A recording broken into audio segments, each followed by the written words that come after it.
Greetings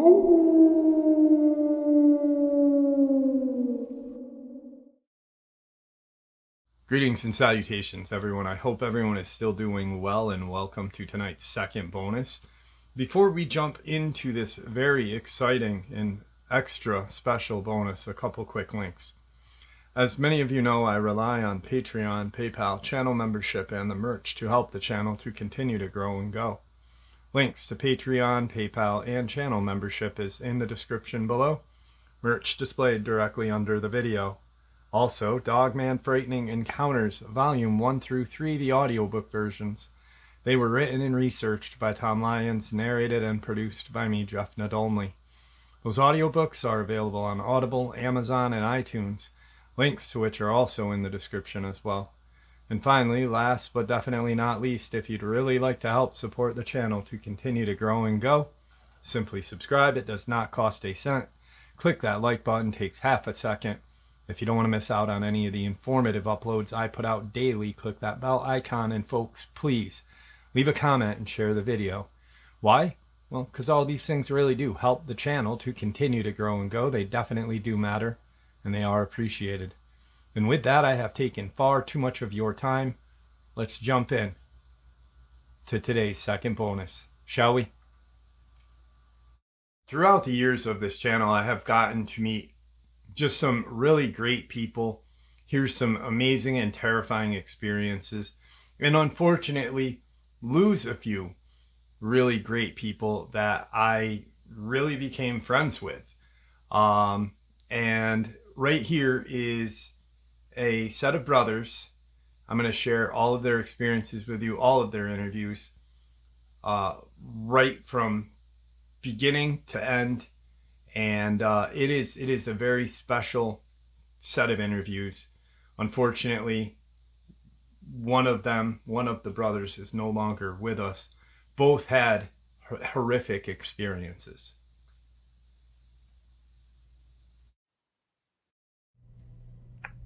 All right, guys, today I have a subscriber who I had shared a couple of his North Carolina encounters on the channel.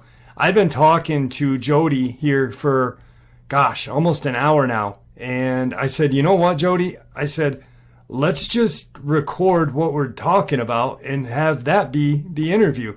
So, Jody, how are you? I'm pretty good. How about you, Jeff? I'm doing great. Thank you for taking some time out of your evening to come on and share with us. Brother, it's my honor because I've got a lot of respect for you. I do. I appreciate that. I really do. I've been wanting to get you on the show now, and we've been working around each other's schedules for almost a year, it seems like. And you've got a brother who reached out to me and stuff. So, you're pretty much your whole family, you and your brother, and a lot of your relations and people in your area have seen these creatures.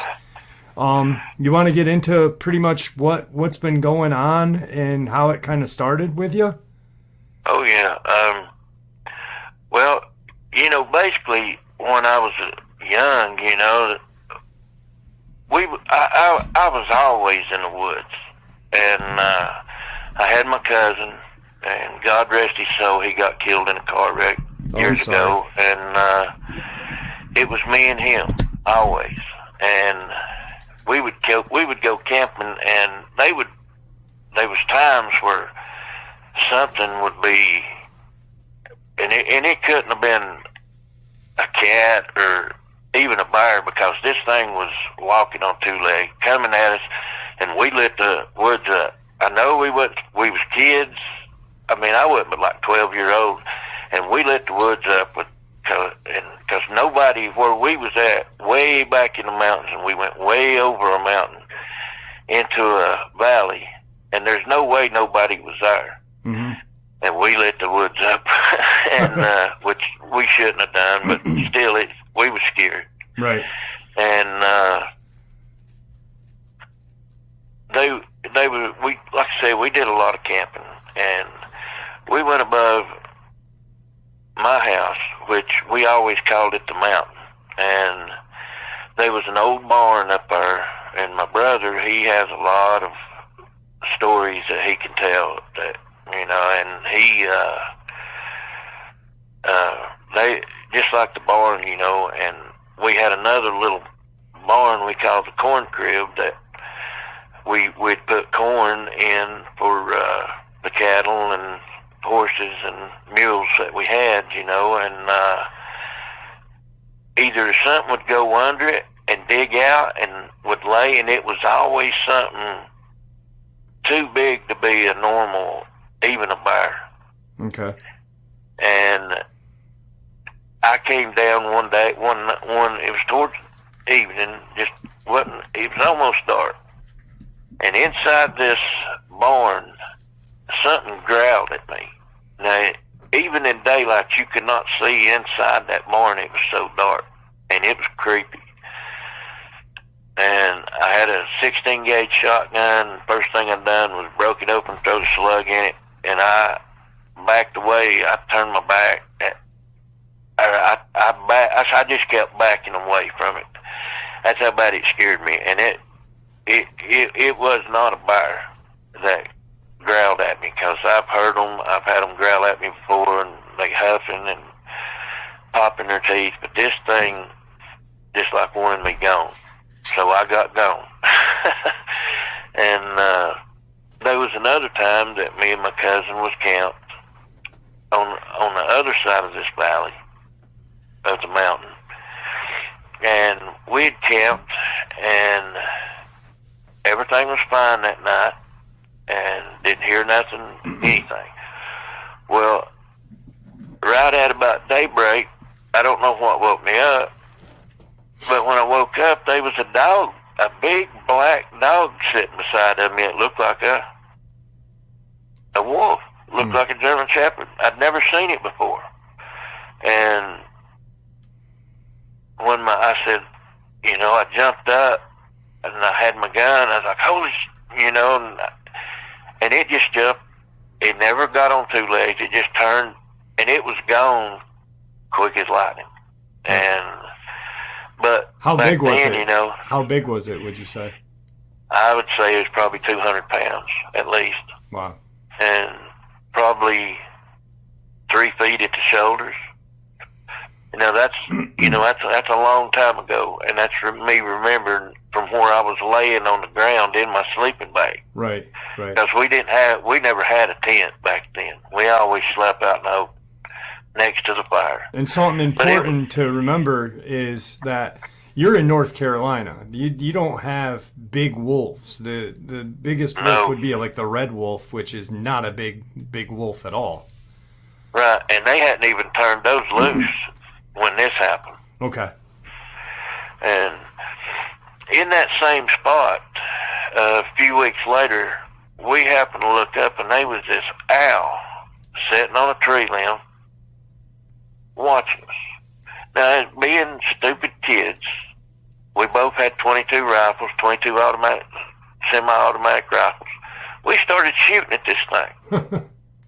Now, I know it was wrong, and today I wouldn't do it. Right. I respect the will. I've learned to respect the woods, and this thing we shot. I know 3 different loads. He would shoot, I would shoot, and then would reload. We'd empty again 3 different times, and this thing, it just like not one time did we hit it. And not bragging them, but I was a dead shot back then, because that's all I did was shoot guns. But this thing it's like it just started falling over, and then it let its wings go way out, and it flew straight at us. And we both had to hit the ground, and you could feel the wind off of it as it went over us. And then when we jumped up and looked back, it was nowhere to be found. I don't know where it went to. It could have been sitting in a tree, and we not seen it. But that was just another thing that happened that happens in the mountains in western North Carolina. That just crazy. And they was another time that I'll go back to my grandmother and them. They was having a party in a big house, and they had a baby, and everybody was in the living room dancing. It was a big place, big house. And she had put her baby in the back room to sleep, and because they wasn't nothing, they never expected nothing. Well, she happened to, the mother of the baby went in to check on the baby, and something was tearing through the roof, and it had made a hole big enough to stick its head through, and my grandmother said it looked like a wolf. But everybody else was saying it had to be we call them painters, black painters. Now, the government can say that there ain't no mountain lions in here, but they are. I've seen 3 of them myself, all of them black except one. And they had, back then, everybody had a gun in a corner. Every corner had a gun. And they just had to reach and get it, and they shot it. They did hit it, but and they heard it, like, I don't know if it was running the way she explained it. It went down the roof, and when they got out there, it was gone. No blood, no nothing, and they patched it up, and nothing ever come of it. But my grandmother she was something. They had to walk to school, and a lot of times they had to walk barefooted, except when it snowed and it was real cold.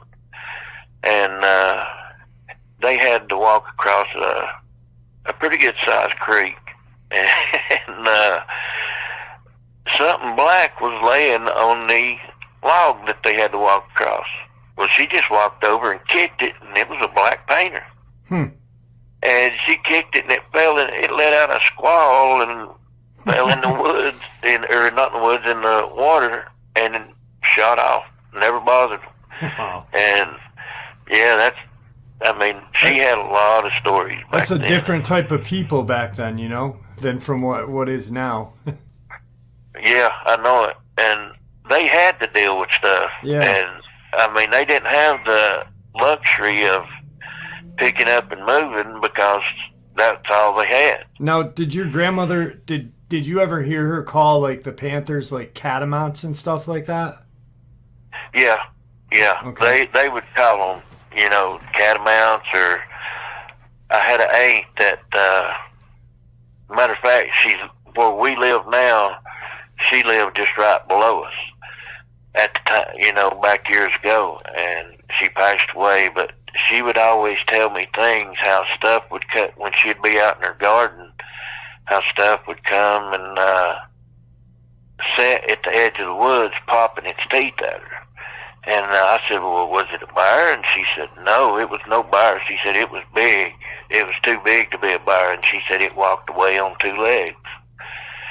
She said, but it never would come out of the woods. And she would get me to go up there with her, and I was scared to death.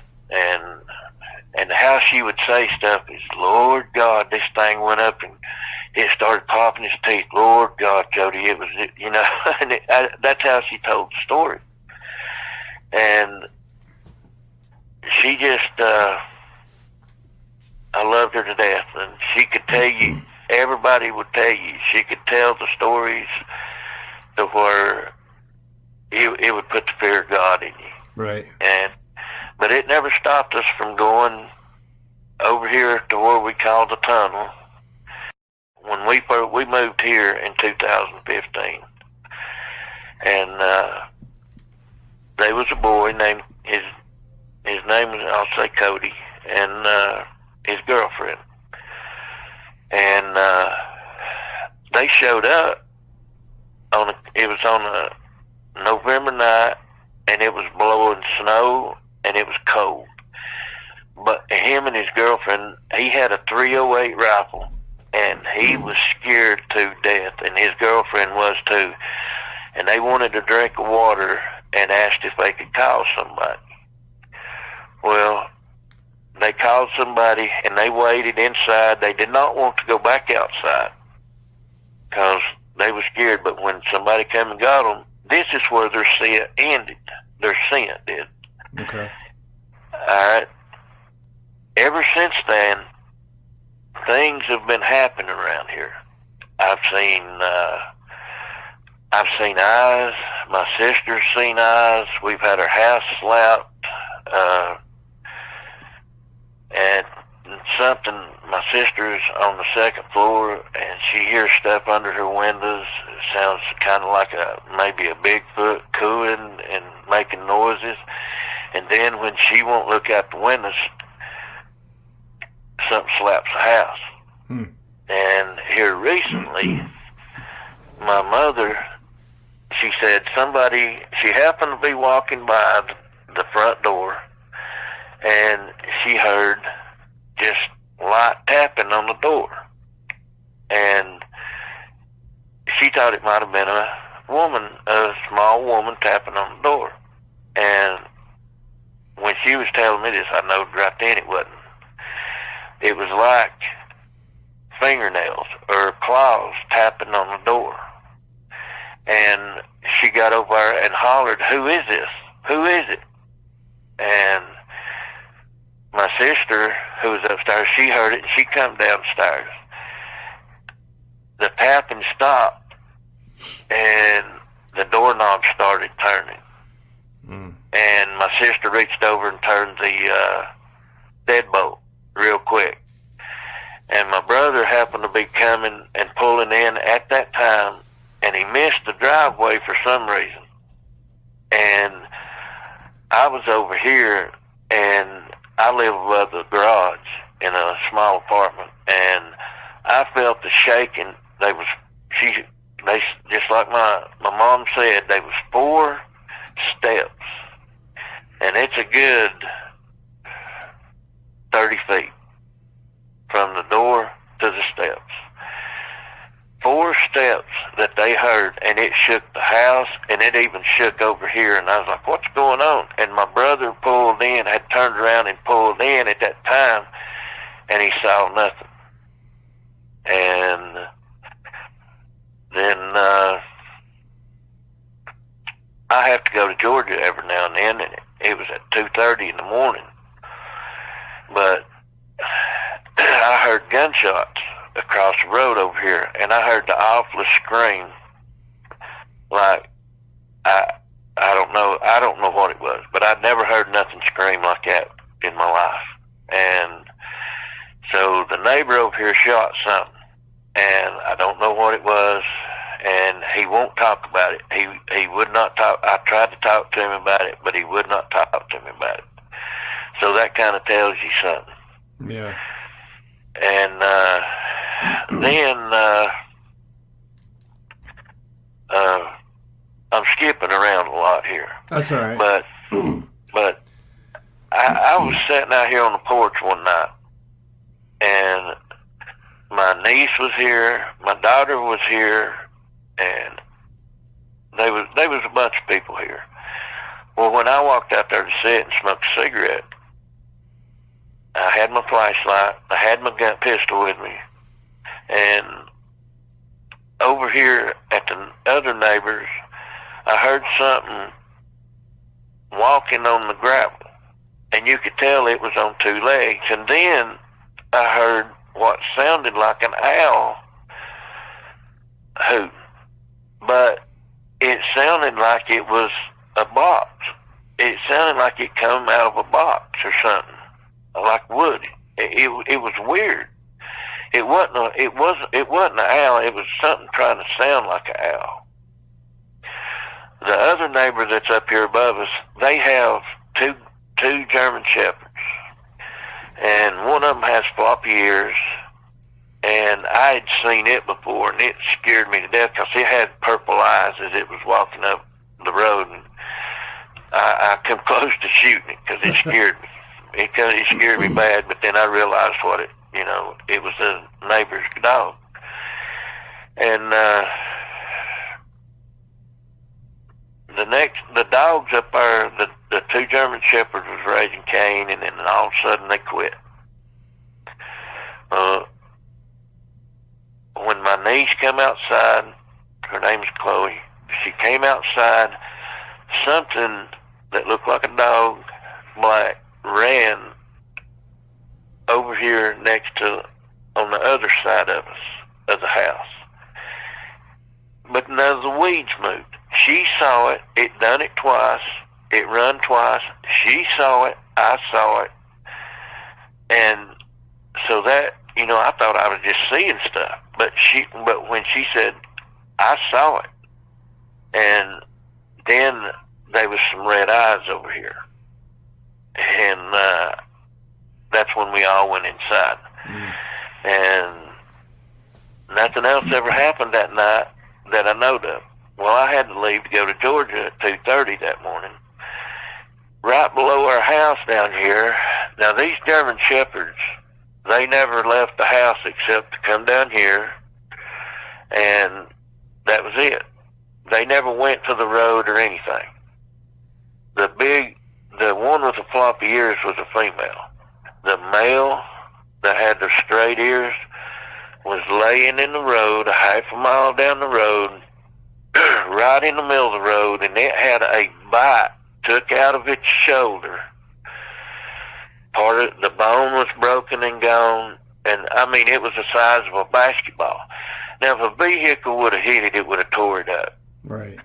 But it's like something had put that right there on the yellow lines, and they was just like four little lines of blood going. You know, I don't mean to be, you know.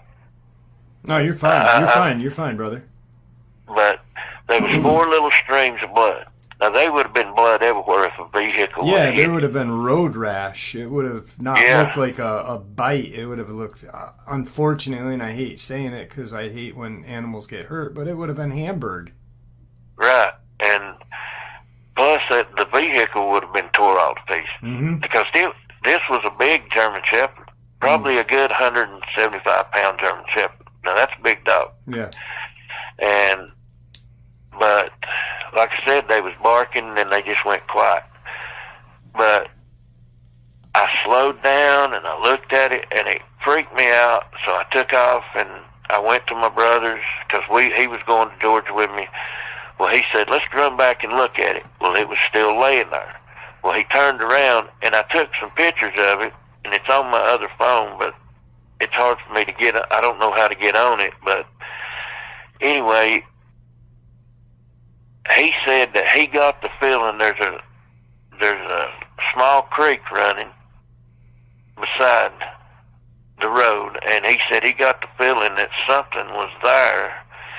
He rolled his window up and just took off, and he said he didn't see nothing, but he just got that creepy just feeling. Had that feeling. Yeah. Well, you know, you're a hunter, and you know, like I've wondered this since for a while now, but you know, bear will kind of hide their prey, you know, after they've killed it, and kind of watch to see if anything comes around. I wonder if Dogman does that as well.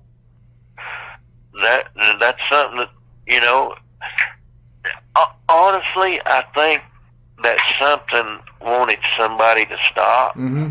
Dogman or Bigfoot wanted somebody to stop, and I think that's how smart they are. They set up a trap for somebody. Yeah, they're very intelligent. They're tactical. Yeah, but now this boy Cody, what I was going to tell you is he had went over to this place on the railroad tracks. It's called all this will come together when I tell you this, but there's a tunnel over that the train went through. The train don't never run no more. Every now and then they'll take a train through there to show, you know, as a tourist attraction. Okay. And I think it's called the Smoky Mountain Railroad and Railways or something like that. And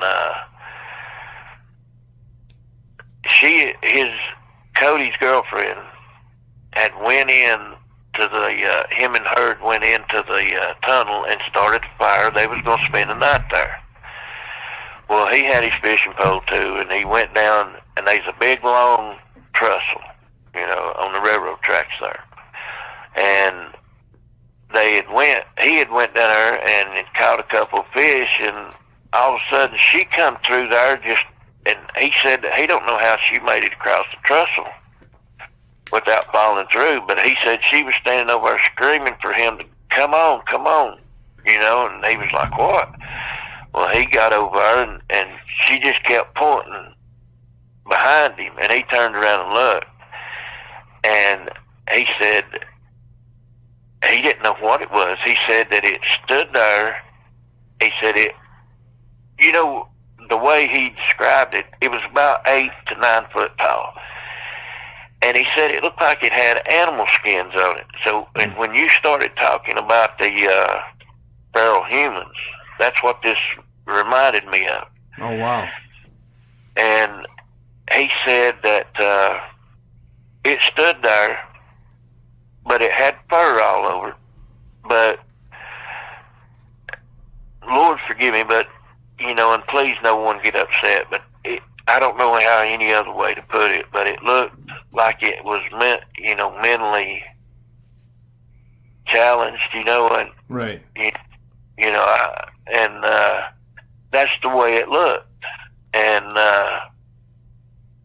he hollered at it, if you're somebody with a suit on, you better tell me now, because I'm fixing to shoot.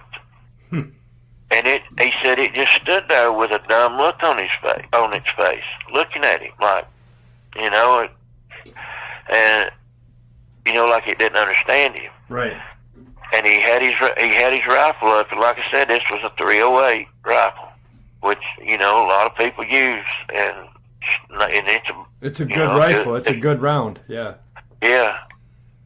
He said that he fired the first shot, hit it in the shoulder, and it just barely moved it.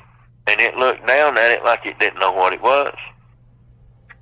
And it looked back at him, and he shot it again right below the chest bone. And he said that kind of doubled it over a little bit, but it raised back up, and this time it was mad. And he said that, and this is what was weird about his story. He said that when it would try to walk across the trestle, it kept falling through the holes of the trestle. So it went back, and it tried crawling on the underside of the trestle, and it didn't know how to do it. Why it didn't just walk across the creek, I don't know. He even said that. You know, he said it, I was thinking it, and he said it. He said, why it didn't just walk across the creek? You know, and he wasn't somebody that believed in these things. I mean, he believes now, right, but he didn't believe in nothing like this. And he, I'll tell you this, she had just that day started her monthly cycle. And I believe that's what brought it to her, because it had jumped off the top of where the trestle, or not the trestle, but where the tunnel goes into the mountain. Mm-hmm. It jumped from the top, which is a good 15, 20 foot. And she said that she heard it. And when she had walked outside to pee, and that's when it jumped off, and the fire was still going inside the tunnel, and it was just looking straight at her, and she said that it was aroused, if you say, right. And so that scared her even more. And when they got here, they was all to pieces. I mean, they said when they finally made it to the highway, which is, it was a good ways, they was lucky. They was very lucky. They said they looked back, and they said they thought they could see something breathing because it was cold and the breath would come out. And they said it looked gray. They said this one was different than the other one, but it looked gray, like a Bigfoot. ever since then, that's when we've been having all of our stuff going on around here. Yeah, like you said, their last scent was your house. Yeah, and I've watched 2 o'clock in the morning. The neighbor across the road has a horse, and he has a barn, and he has a horse. I seen 3 sets of green eyes. They was right below the 10, which was about almost 9 foot. Because I went over and measured it, and I told him about it. And he just shook his head, yeah, like he knowed. And, you know, and he still wouldn't tell me anything about what he shot that night. But there was 3 sets of them. And I had a set of binoculars. I was even looking through them, and there was one down on all 4s. And I swear it looked like a dog. It looked like, you know, I'm not saying it was, but it had ears. And I'm like, man, what's going on? And after that, I don't walk out of this house when I go to the door to go out. When I open the door, I look. Yeah. And when I go out at night, I have a gun in my hand. Right. But that's what's happened here. You had you shared with me a something else that happened. Your family and friends, they're not blind to these creatures like a lot of people are. Right. Your daughter had went to one of her friend's house. Can you share that story with us? Because I thought that was actually interesting because the mom actually, you know, is a believer and witnessed it. So it's she's witnessed it before, and she said it was a Bigfoot. It was 10 foot. She said it was 10 foot from where she measured it, and that was quite a few years ago. And I took my daughter to a friend's house, and I guess it was about 10 o'clock. She called me and said, "Dad, come and get me. Please, Dad, come and get me." I said, "What's wrong?" She said she saw a set of red eyes just right at the edge of the woods, which was right next to their house at the driveway. And she said something is walking around the house, tapping on the windows, they have slide glass doors, and it's even been tapping on it, but they couldn't really see nothing. And she said, "I want you to come and get me. I want you to come and get me now. I'm scared, Dad." So I went straight out and jumped in the car and took off. And I got there in about 15 minutes, and it was about 10:15 and at night. And, well, when I pulled up, she was waiting on me. And I got out of the car, and I had my gun in the car. And I just stood, you know, at the door, and because when I got out, I didn't want, if something come after her, you know, I wanted to be able to get in between her and it. You know, that's my daughter, you know. Right. And I started hearing what sounded like a Harley Davidson. You know how they sound, you know, just idling.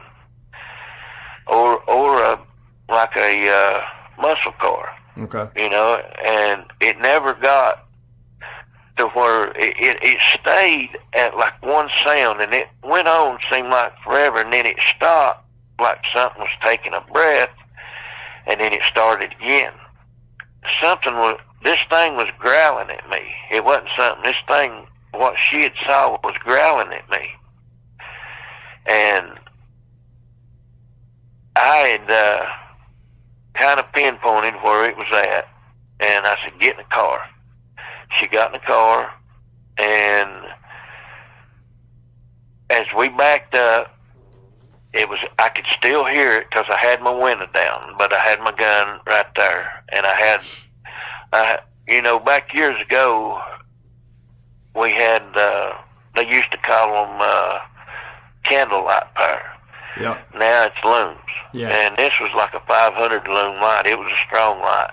And when I got to the tree where I figured out where it was at, I shined my light real quick, and there was a big black head went behind that tree. When I got right next to the tree and I had my gun up and shined where I could see all around the tree, there was nothing there. It was gone. And I honestly think it went up the tree because I heard a weird sound, and I can't describe it. Maybe something like a squirrel or something going up a tree. You know how they with the bark and stuff. Yeah. I honestly think it went into the tree, all up the tree. But I didn't think to look up. I don't think I really wanted to. Yeah. Because I really would have had to get out of the car to look. And I was kind of freaked out because the size of its head was massive. And it was really, really big. And,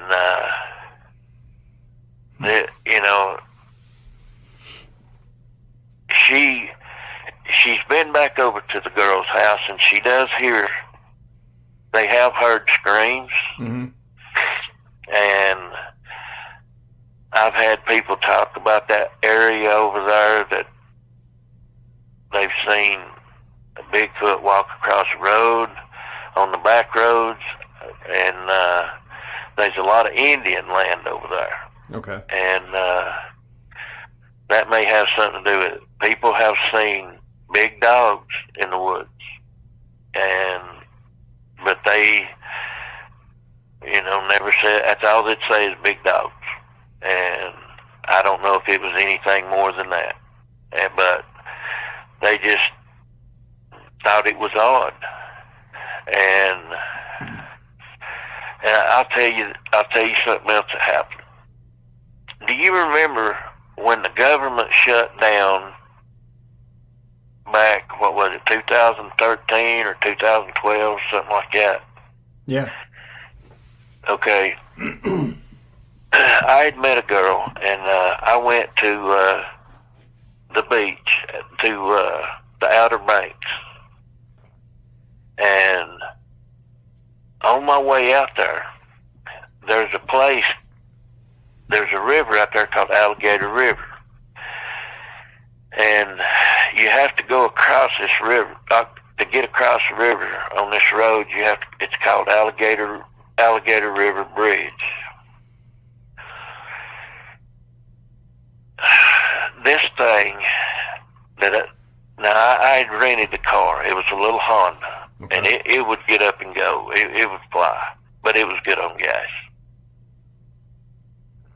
This thing it was standing in the road. I thought it was a bear at first. Then I thought, this can't be a bear. This thing had to be 12 foot tall, mm-hmm. At least. And the eyes was yellow. And I slowed down, and when I got up closer to it, it was so wide. I can't describe how big this thing was. And when my light hit it, it was like it was absorbing most of the light, but I seen a snout on this thing. And I remember Luke, when he was talking about up in Maryland, how that big one, there was something weird. There was a big one or something up there. Yep. This, it brought, that back to me, about how big this thing was. I know this thing had to weigh 1,000 or more pounds. Wow. And it's just standing in the middle of this bridge.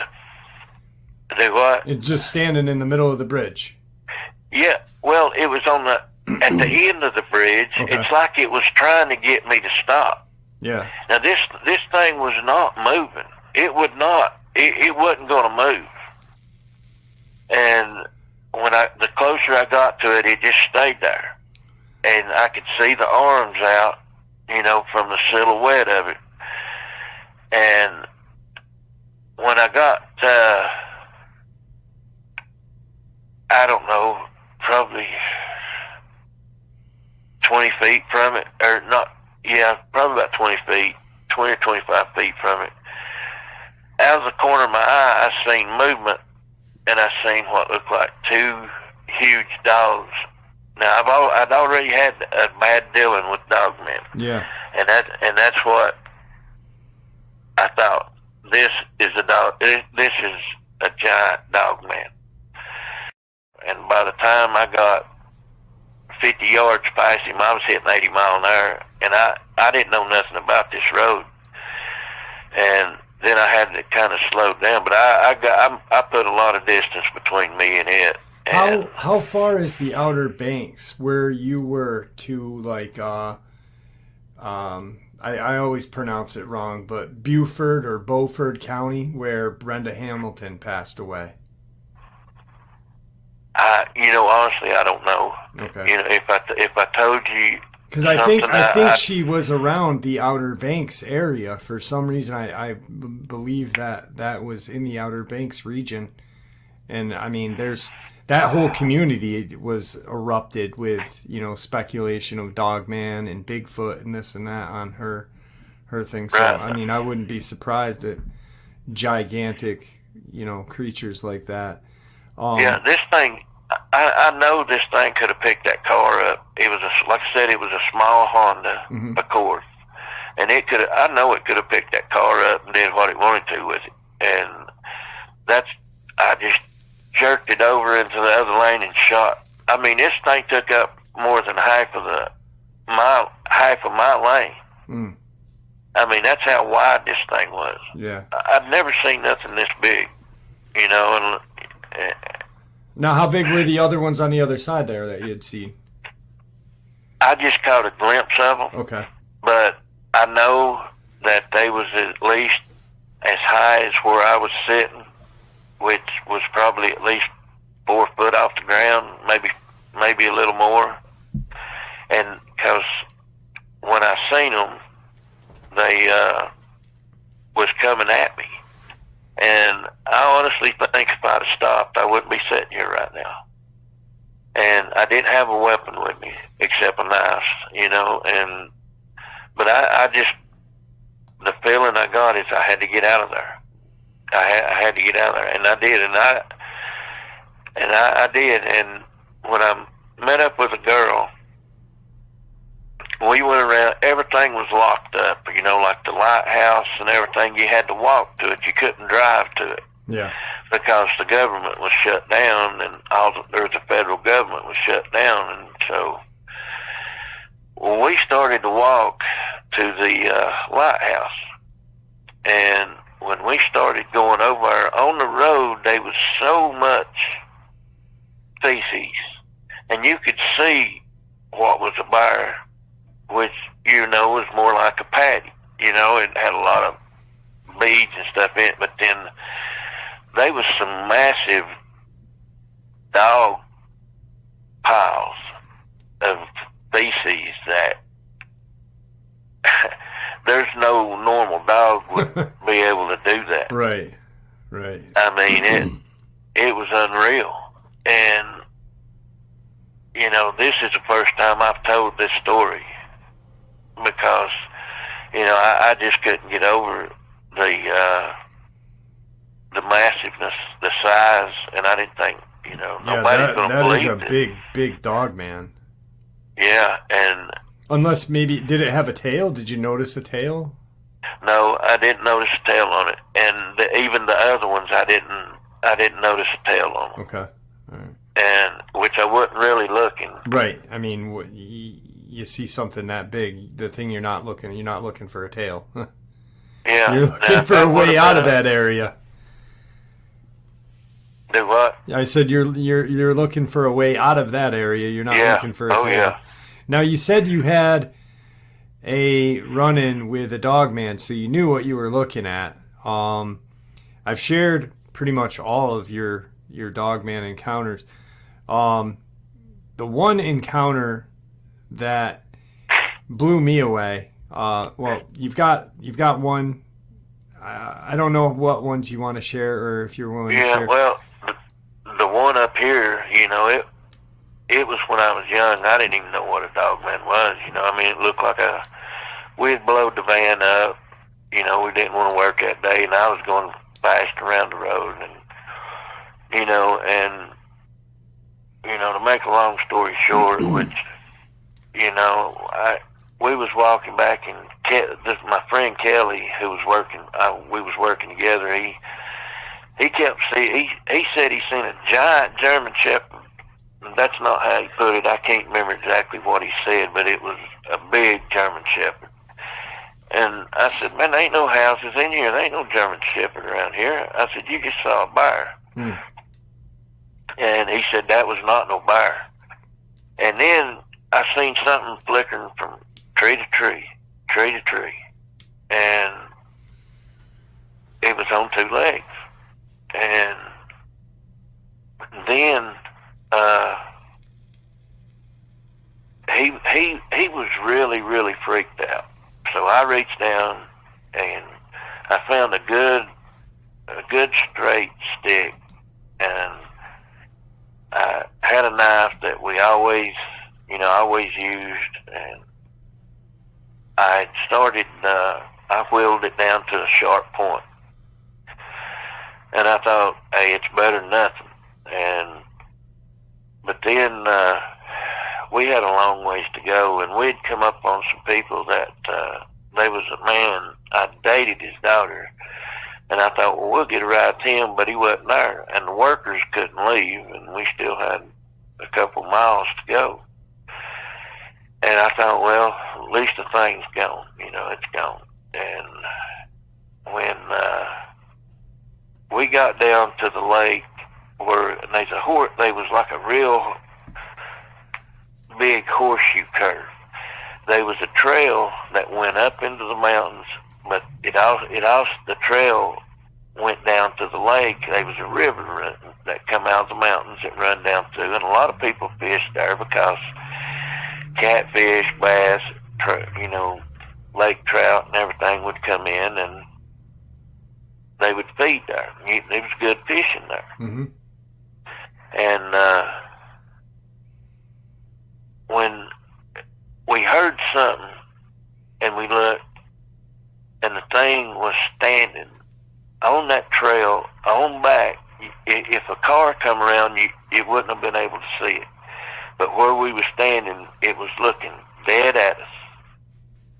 And it was, I didn't know what it was back then. I mean, I was like, what? Werewolf. It looks like a werewolf. Right. And, but, I said, Kelly, we need to just back up slow. And he never said nothing. And I turned around and looked. he had took off and left me. He was nowhere to be seen. Yeah. And he had to took off. I mean, it was a pretty good ways to where you couldn't have seen him running, and he was nowhere in sight. I mean, I didn't even hear him run. He must have flew. I mean, and I'm like, oh shit, I'm here by myself. Right. What am I going to do? Well, this thing, it looked at me, and it had a lot of malice in its look. It looked like it dared me to do something. But it looked down at that stick or spear or whatever. Well, I dropped it like a hot poker, and when it looked at it, it gave me a weird look, and I don't know what to look like, kind of like a smirk, like, excuse my language, like you pussy, which I didn't care. I was one back there, compared to that thing. Right.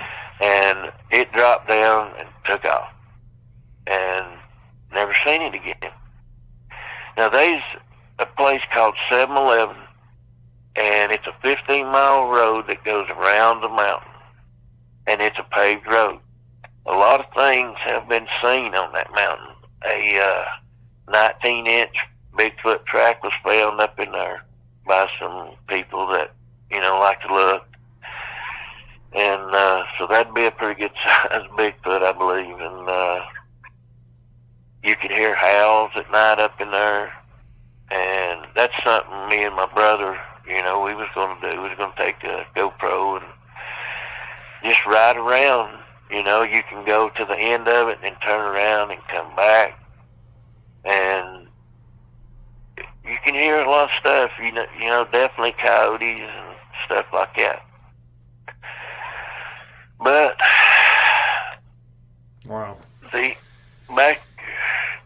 this is what really got me. This was, this really is what made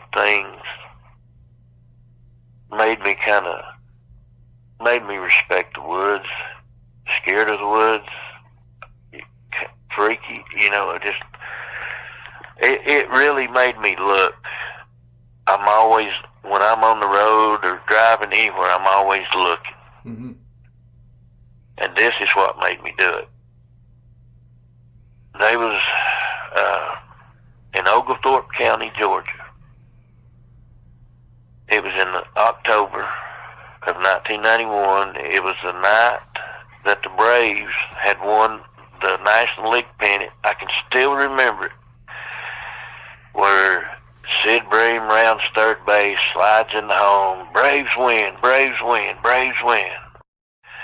I'd put a tarp up that day, and I had my sleeping bag on it, and it wasn't really hot. It wasn't really cold, but I'd build a fire because, a fire, especially when you're by yourself, it was a comfort. Yeah, it keeps predators away. It's a form of entertainment, when you're outside. Right.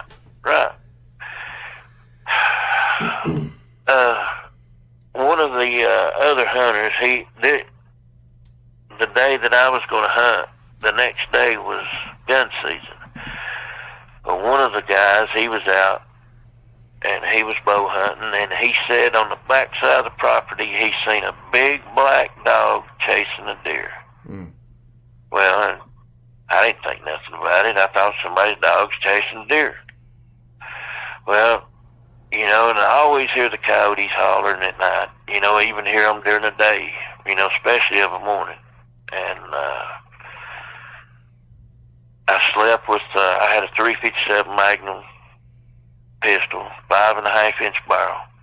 I kept it, always slept with it when I was out. And I deer hunted with a 6mm Magnum rifle. But I had a lever action 44 Magnum rifle, model 1896, that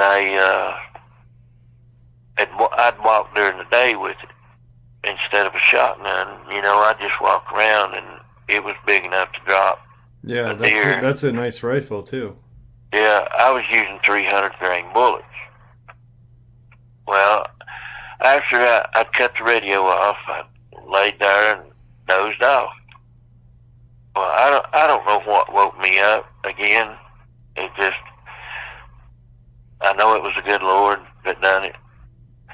And if I hadn't woke up again, I wouldn't be sitting here, I think. Mm. But back then, I had a 1 million candlelight power spotlight that I kept there too, fully charged. And I picked up my pistol, automatically cocked it, and I heard something that sounded like just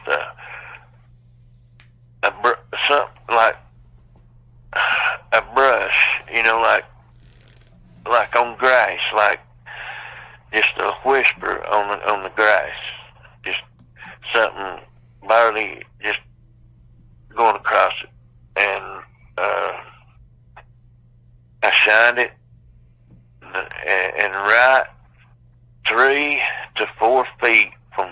head was a wolf. It looked like a wolf. But what scared the living hell out of me, I'm sorry. That's fine. You're fine. It put a hand up over its eyes, not a paw, but a hand. The hand, and the eyes they was almost purplish looking. They was reddish looking purple, something like that. That's why this dog freaked me out so bad when I seen its eyes. Right. It took me back, but that's the only way I can explain the color of its eyes. It may have been because it was so close and it was so bright to it. First thing I did, I just drove straight up and shot because it had its mouth open, growling. When the light hit it, that's when it started growling. And I honestly think that it was sneaking up on me to kill me. And and a lot of people that come up missing, this is, I can see this happen. People camp and people find empty campsites. But this thing, first shot, I know I hit it in the mouth because I seen blood coming out of its mouth, and it flipped. And this thing weighed probably 250 pounds, give or take. But I was shooting 158 grain bullets in it, hollow points. And then when it stood back up like it wasn't nothing, I just emptied the gun into it. I don't know if I hit it. I don't know how many times I missed it, but I dropped it. I dropped my gun. I dropped my pistol when it was empty, when it clicked on empty, and I reached and like I said, I had my 44 Magnum rifle laying there too, because the reason why I had it is because of the coyotes that you'd always hear howling at night. And I brought it up and I started hitting him. I was shooting at him with it, and I know I was hitting him. I was aiming for his head, and when I'd hit him, it would knock him down, but he'd get right back up, and I'd knock him down, and it kept knocking him away from me. The high grass, or the weeds, that they was probably at least 6 foot tall, and they was briars. It was just all brush. What we was hunting was a clear cut. I'm a little shaky here. Take your time, brother. It's all right. Take your time, man. Because I had a lot of bad nightmares, and I'll tell you about them too here in a second. But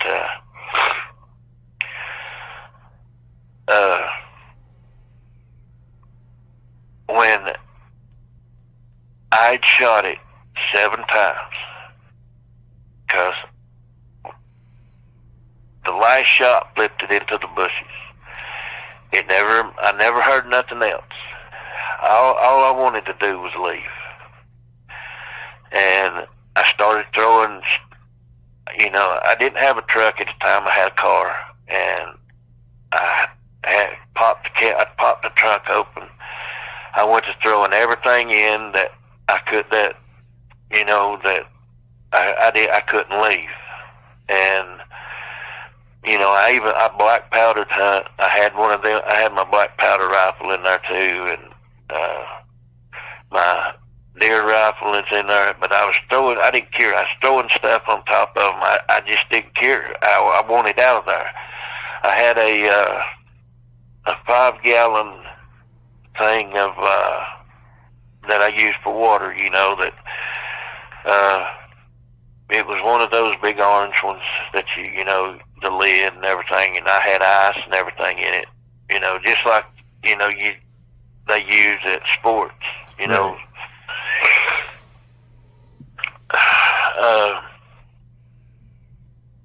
Now this thing it didn't have sharp ears. It didn't have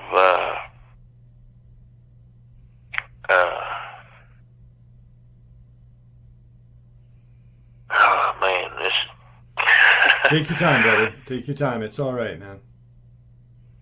The eyes was so freaky, but this thing had, I know his teeth was at least 3 inches, at least. But the claws that was up on its hand, when it put its hand above it, at its eyes, they was probably 2 inches. They wasn't that long, you know. But they was like an extension of its hand, of its fingers, and that you could tell that this thing was made for killing. Yeah. And you know, I've heard a lot of people say that, and that's true. That's true. It, like I said, the eyes, I'll never forget those eyes. And like I said, they may have been that color because the light was so bright and so close to it. And I had got up, like I said, I had most of my stuff in, my sleeping bag and everything, and my radio, but I poured that whole thing of water on the fire. Plus I had 2 gallons that I emptied on them. And I wanted to make sure it was out. And the whole time, I'd already reloaded my guns. And I didn't think about picking my brace up. But I sat there and I made sure my fire was out. That was one thing that I did, because I didn't want a fire to get started, because it was dry. Right. Well, I took off, and when I got, now this was way back in the woods. It was, if I'm not mistaken, the road, it was state or county road 20 or 22. It was one of them. It was right next to the town called Washington. When I got to a 24-hour store, I stopped, and I didn't realize it, but I was bawling. I was crying, and I pissed all over myself, and I had clothes, and I got out, went into that bathroom. It had bathrooms on the outside, but this was back in 91, like I said. And I changed and cleaned my seat up, and I didn't even realize I'd done that. And I went home, and I know when I got home, I sat in the car and looked, make sure nothing was out. I was scared. And I got my rifle and pistol and carried it in, and just looking constantly. And I got inside and I kissed my kids, knowing that that I could be, at that very moment I could have been dead. And I went to bed, but I somehow I fell asleep. Excuse me. And that night was the first nightmare I had. What the nightmare that I had was a wolf, and it looked demonic, was chasing me through the woods, and it was tearing down trees, and I would come to a ledge that was, there was a river at the bottom of the woods. Not woods, but at the bottom of the canyon. I'm freaked out right now. I'm talking over myself. Brother, you're doing fine, man. I really honestly appreciate that you're sharing this with us, and I apologize that you're upset. No, it's all right. It kind of feels good to be able to tell it, but when the monster would get clear, the Dogman, whatever, it would get close to me, I'd wake up in a cold sweat. This went on for 3 or 4 months, and my wife tried to get me to talk to somebody, and I thought they're just going to think I'm crazy, and nobody knows, back then, nobody ever said anything about anything like that being in the woods. Right. Especially down there. But less than a week after that happened, or let me tell what happened the next day. I got a call the next day from the guys that I had got into the club with. And he said I needed to get down there to the hunting club ASAP. And the first thing ran through my mind, it was a damn werewolf. I've killed somebody. Mm-hmm. And they've turned back. That's what went through my mind. But when I met up with him in Athens, Georgia, he said that from where my campfire was, 2 feet away from it, a fire had started, and there was 8 acres that burned. Between 7 and 8 acres. No, he said between 6 and 8 acres had burned. I said, there's no way. I said, I put my fire out last night. He said, well, why did you leave? Well, I didn't know what to tell him. And I never really said, no, I had to leave. And I said, something just told me I needed to leave, so I left. Well, when we got down there, it was still smoking. They had brought, now this is what's funny. Now this is back in the woods, at least 1.5 miles. They had a bulldozer in there in no time. There was a helicopter leaving with something underneath it when we got there. The other guy that was part of it, he said it was a net. He said he didn't know what they was carrying. He said, but they said they didn't land, but he said they blowed ashes everywhere. And when they got down, but they hooked something up and they left. And there was a game warden there. Now this is something I'd wanted to ask Victor if he knowed anything about it. Because there was a big man there, and he looked over at me. Now, he was dressed in regular clothes, and I was like 6'2" at the time, 6'2" and 240, because I was also been working out I was trying to train to be a professional wrestler, but then I'd hurt my back, so I couldn't do that no more. Right. And plus, I had a 16-penny nail bust my left eye, so I wasn't able to do nothing there. Jesus. And so, I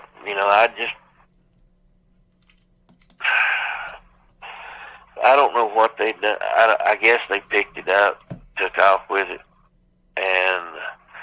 but it wasn't big enough that they needed something like that to carry it with. Because, like I said, it was between 200 and 250 pounds. Mm-hmm.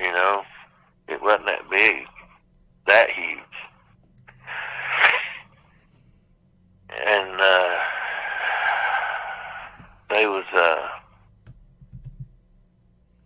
like I said, that man that was standing there, he had another game warden standing over there, and he was looking at the fire, where my fire was, and he said, I don't think this fire is your fault.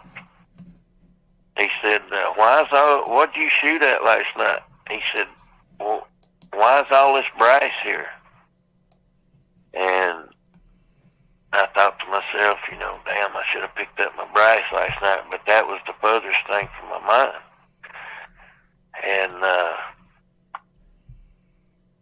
he asked me again, he said, what did you shoot at last night? I said, there was a pack of coyotes come in on me, and I said that I had to shoot them to, get them out. And he said, you stick with that story. This is his exact words. He said, if you stick with that story, we'll all be all right. That was his exact words. Hmm.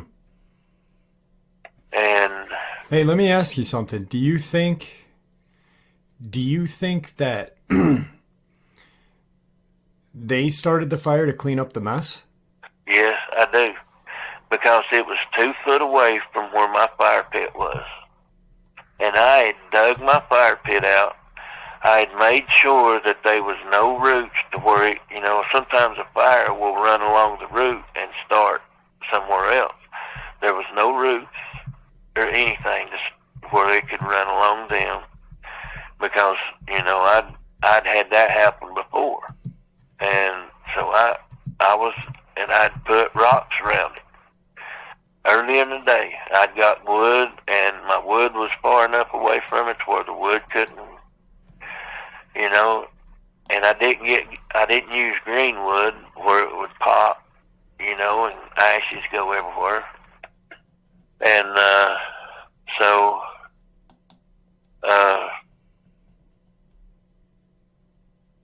I know they did. Mm. And because they told me, they said, well, we're not going to write you a ticket. You're not going to have to pay for none of this, because we see that you poured water on it. Because you could tell how, when you pour water on a fire and stuff, it crusts over. Especially, when I kicked sand over it too. That sand had got wet, and it was crusted. And he said, you did everything. He said, it looks like you did everything that you're supposed to. Well, they ended up wouldn't let me be part of the club anymore after that year was up. Which I can understand why, but which I didn't really want to be a part of it anyway. Yeah. After that, yeah. Yeah, and I've heard a lot of stories about, like that doctor, that you read Nancy about. Shaw. Yeah, down in Georgia, that was attacked and killed. Yeah. And if you look where Oglethorpe County is, it's the singer Kenny Rogers had a big horse plantation not far from there. Oh, really? Yeah, and it was big. It was like a $7 million place, and there was woods all around it. And I'd be danged if I had to go back to work to burying telephone cable. And I'd be danged if we didn't start working down in there where this happened. And I was riding a motorcycle, my Harley. I was riding it to work because it was so far from where we lived. Well,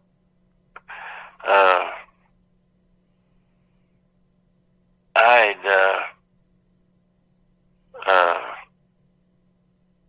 where I hurt my back and stuff. I was having to go to the chiropractor, and the place that I worked for was some kin. They was kin to me, and so they let me go on.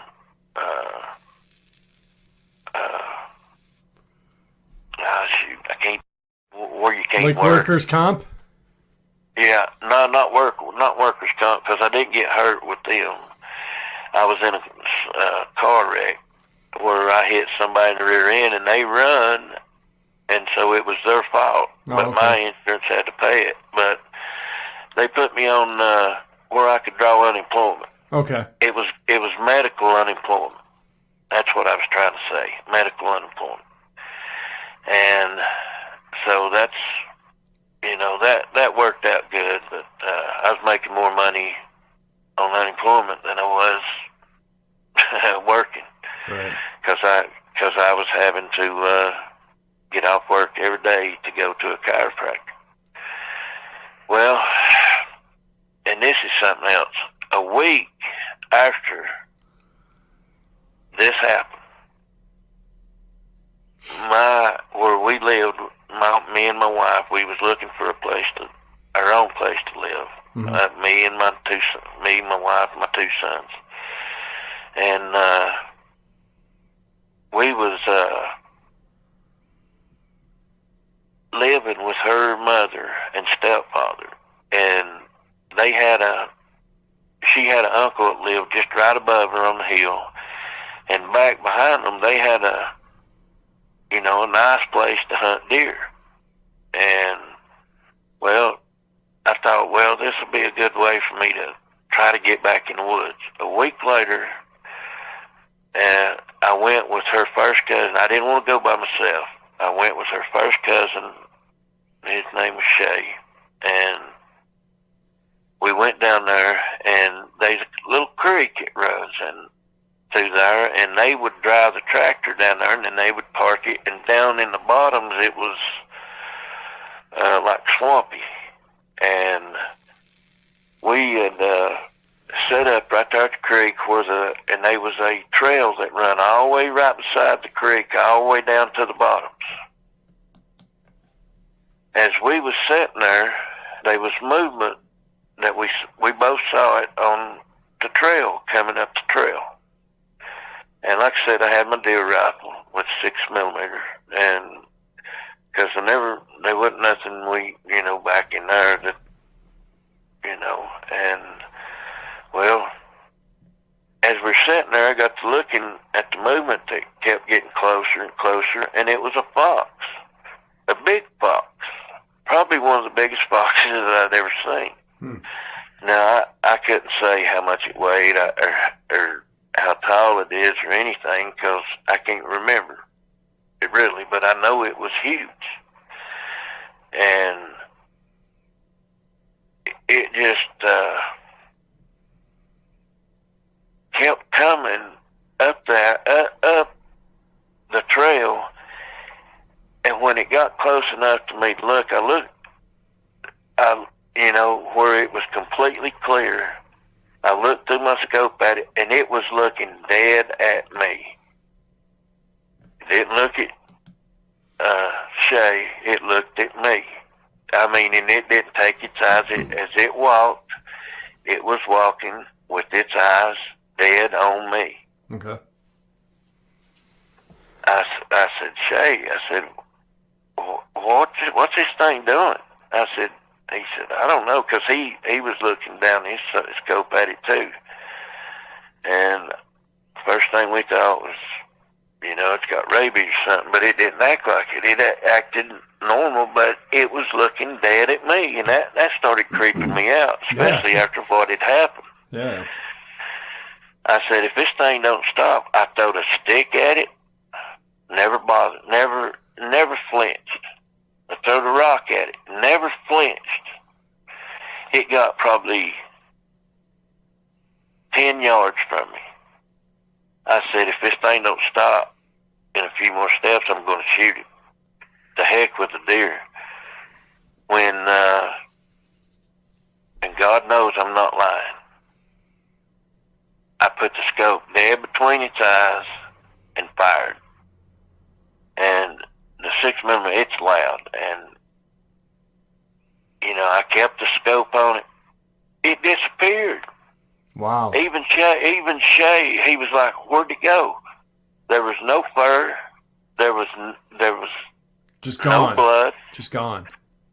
Just disappeared. We looked. Now the creek, the little creek, had probably about 5 foot deep. That, you know, where over the years it had cut out of place. Mm-hmm. We got down in there looking, thinking maybe there was a hole down in there, you know. But we looked everywhere. Wow. But we didn't look in the trees. Yeah, yeah.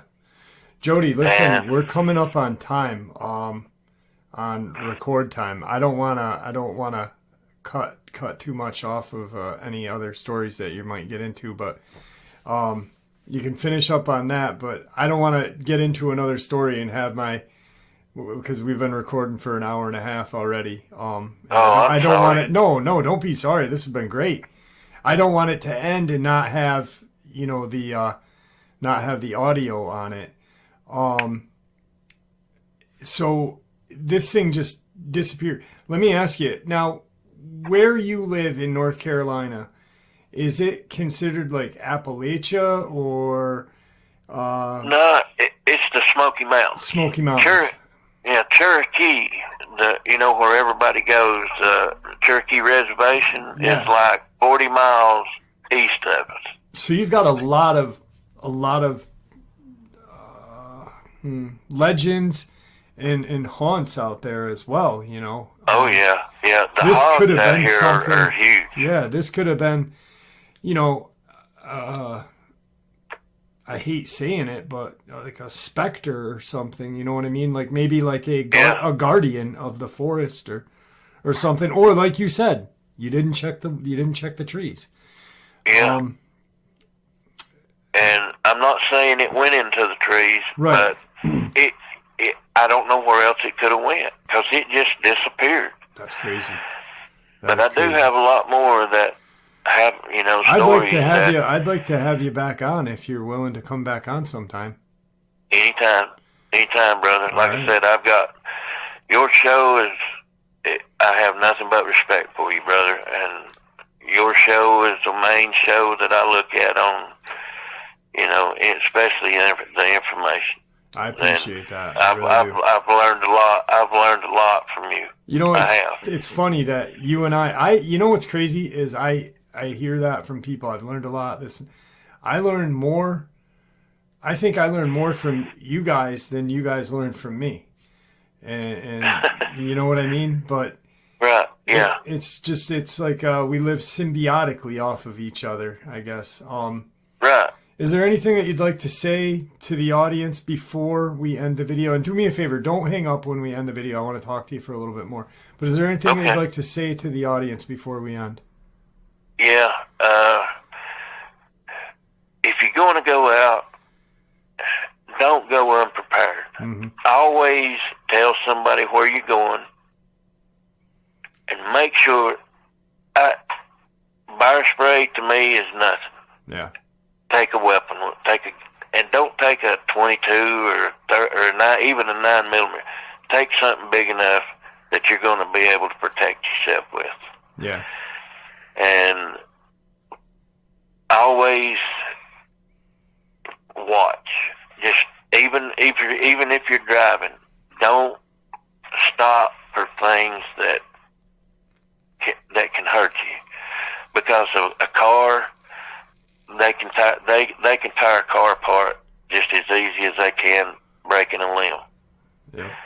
And I hope everybody stays safe, and I just hope the good Lord blesses everybody. It's just amen to that, brother. Amen. And I just want you to know how much I appreciate your show and appreciate everything that you've done, all your shows, because I've watched them all, and like I said, man, you're awesome. Thank you, man. I appreciate that. I really do. Hey, it's truth, Brandon. It's true words. All right, man. Well, it was great having you on. We're going to schedule something in the near future to finish this up, and thanks again. Okay, thank you, brother.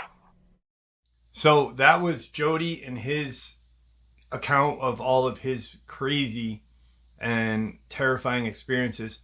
Now I'm going to introduce you to his brother, Terry. Terry is the one that is no longer with us. And he also is the gentleman who I had sat on his encounters that he shared with me almost at the very beginning of my channel. I sat on them for like 3 or 4 years until he gave me official permission to share them. But he is the gentleman who put me on the path of looking into the Nantahala FBI attack as well. So here is Terry's experiences.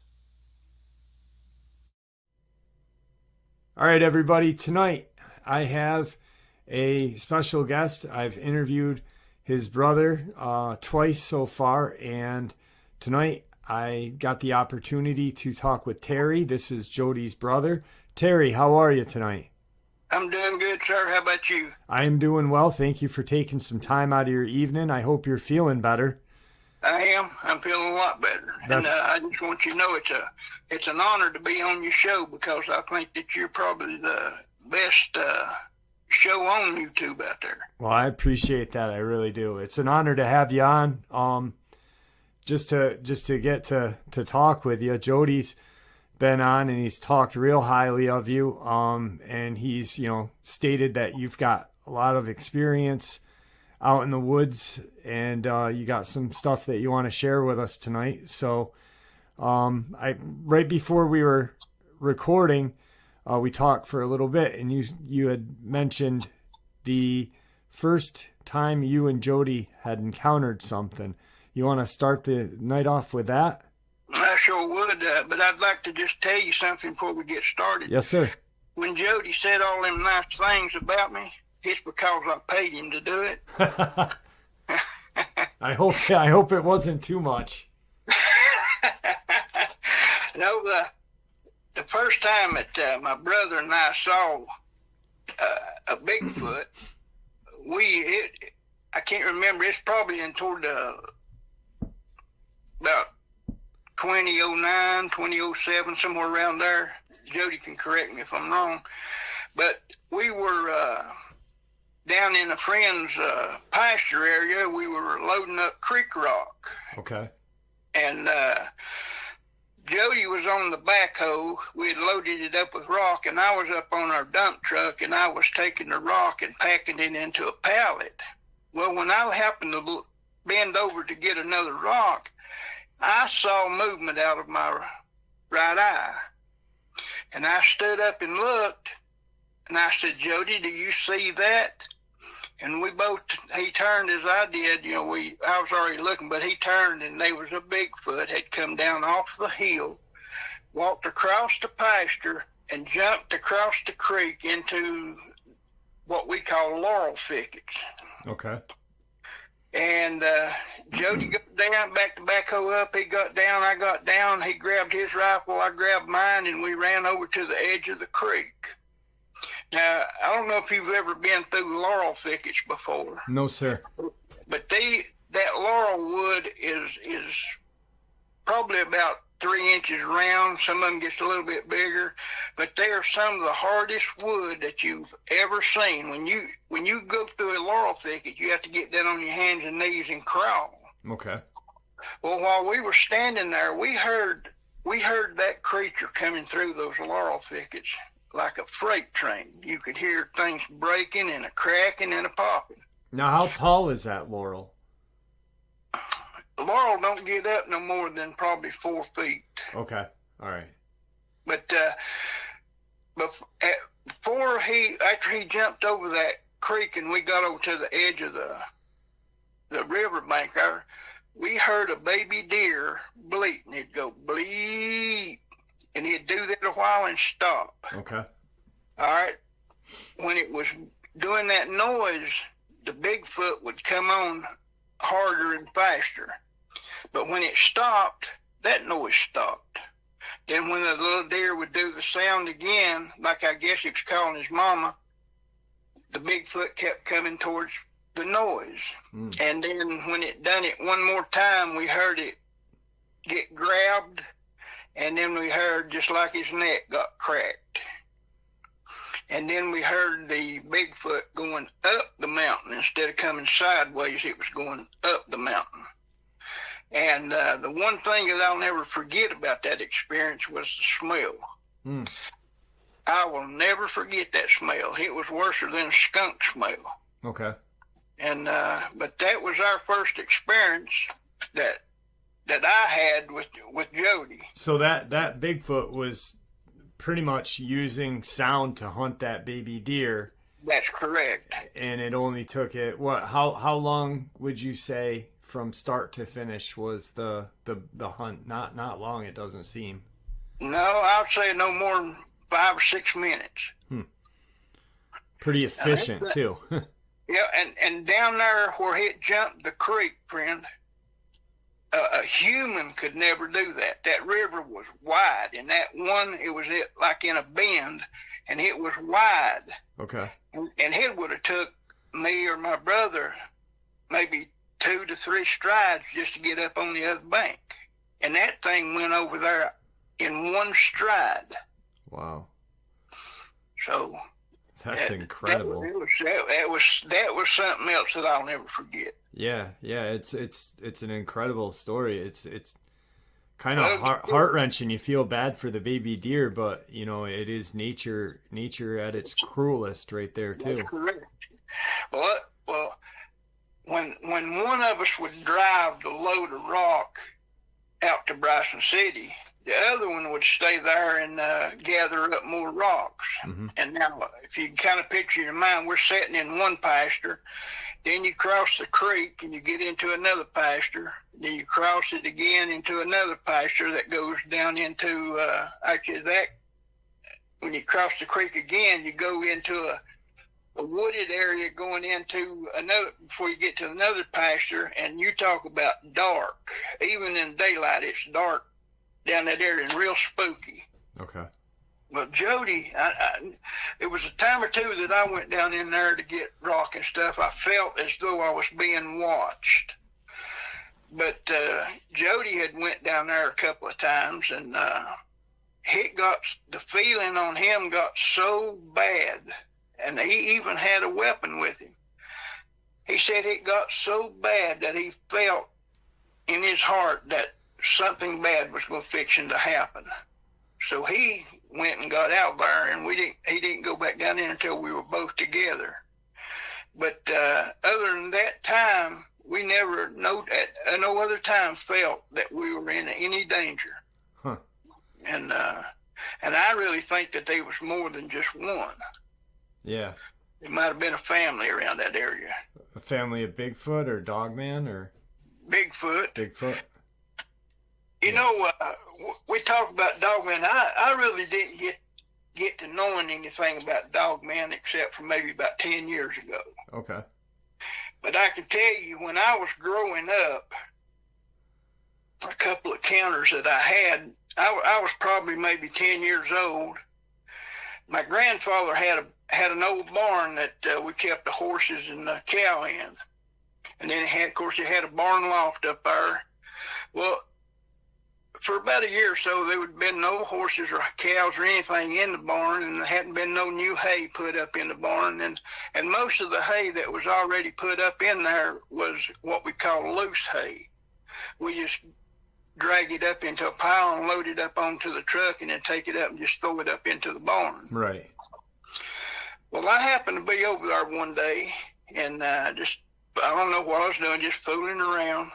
And I climbed up into the loft of that barn, and I'm going to tell you, I had the awfulest smell up there.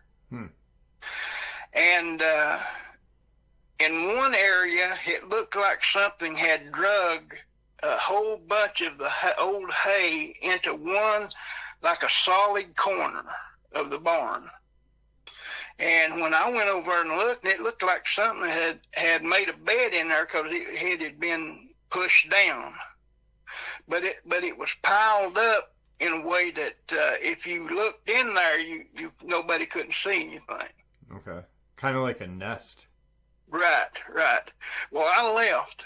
Never thought nothing else more about it. And I guess it was probably maybe a couple of weeks. We were getting ready to go home, and I had run on the head of my grandpa, and he was coming down with the truck. And I had run into the barn, and I started up the ladder, And when I got up to the ladder a little bit, I heard something growl. And I happened to turn over and look, and I saw what I thought was a ear, like a dog ear or something.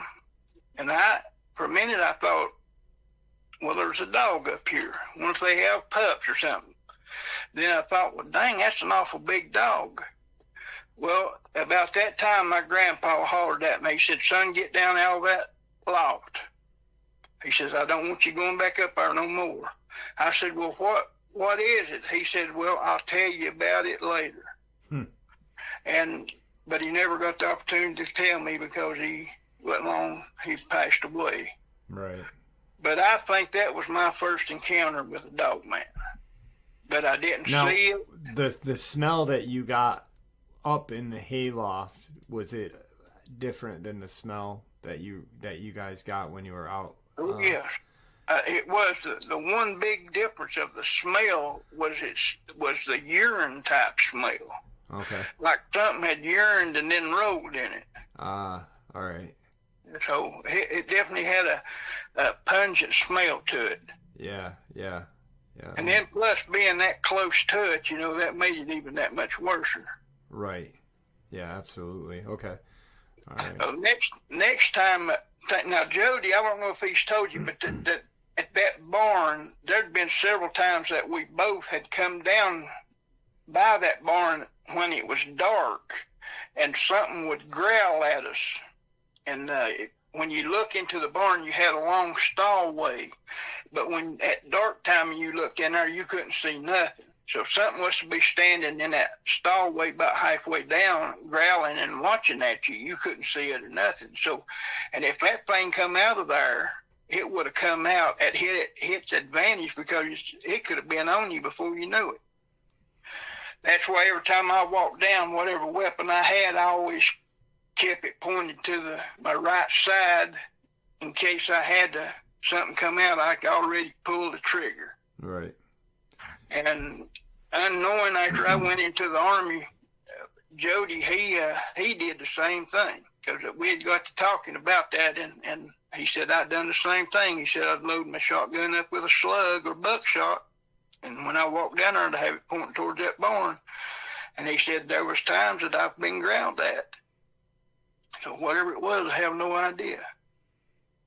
But the other time was, I guess I was maybe 12, 13 years old, and over from the old house where my grandpa had lived, there was another apple tree area where it had apple trees, and a home had been built in that area at one time because there was still an old chimney standing. Well, right behind the chimney, you walked up a trail, and then it came to what you call the ridge line of a mountain. And you start at the bottom, and you just keep walking until you get to the top up there.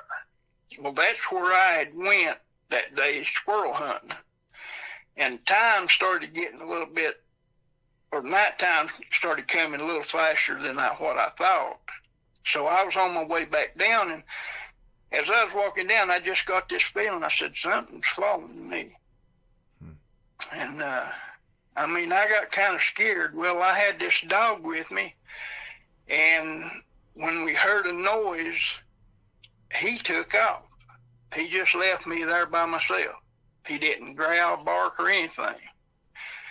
Well, I walked on, go ahead and went on, and as I was walking, I was shining my light. This pheasant came out of the wood line and got right in front of me walking.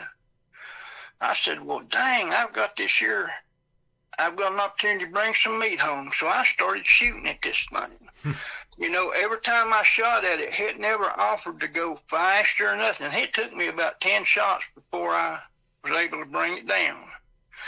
But, as I look back, and as me and Jody's talked, that pheasant, I believe, came out of that wood line because it knew that something was there.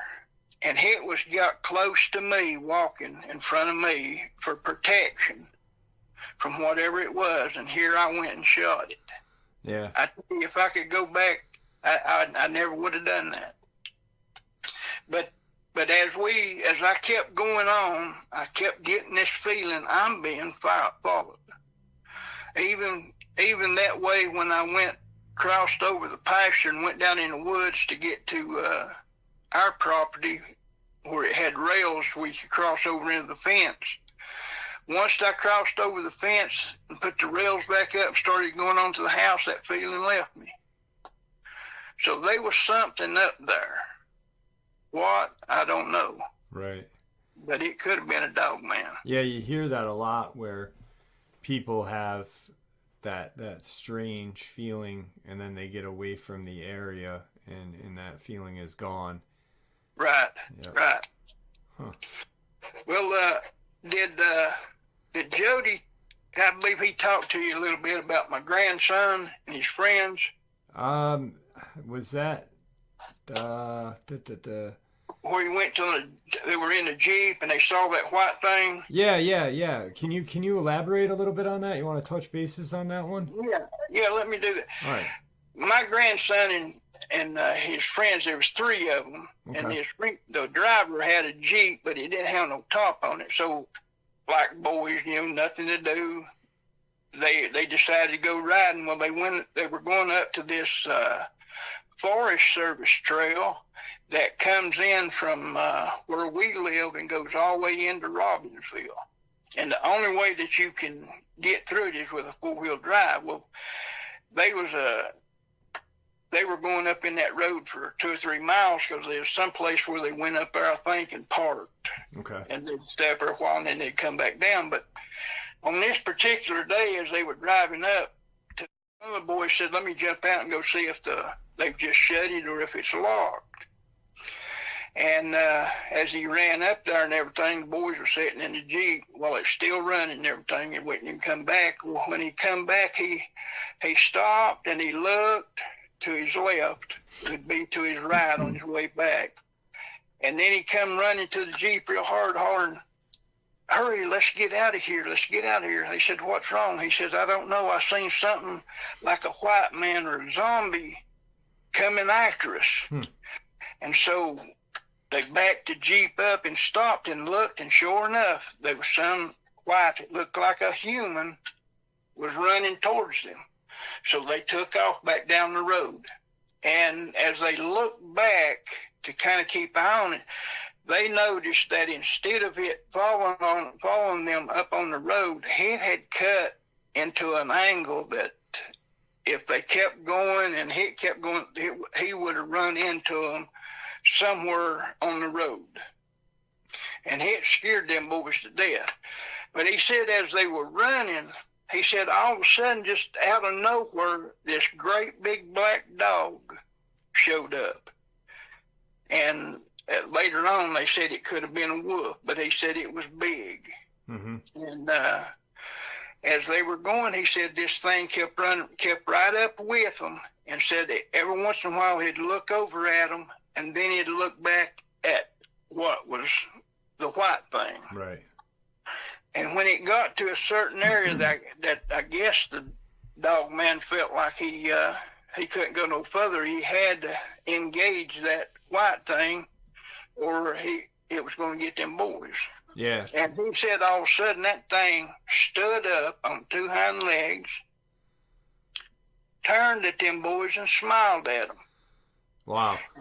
And said as they kept going, it took off. And they said that when they got around to a certain curve over there, they said they heard a noise of a battle going on.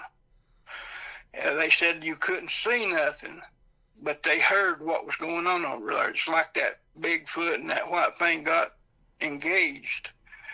And they felt when they come on and told us about it and everything, not only did they feel it, but I did too, that Dogman saved their lives. Yeah, you hear a lot.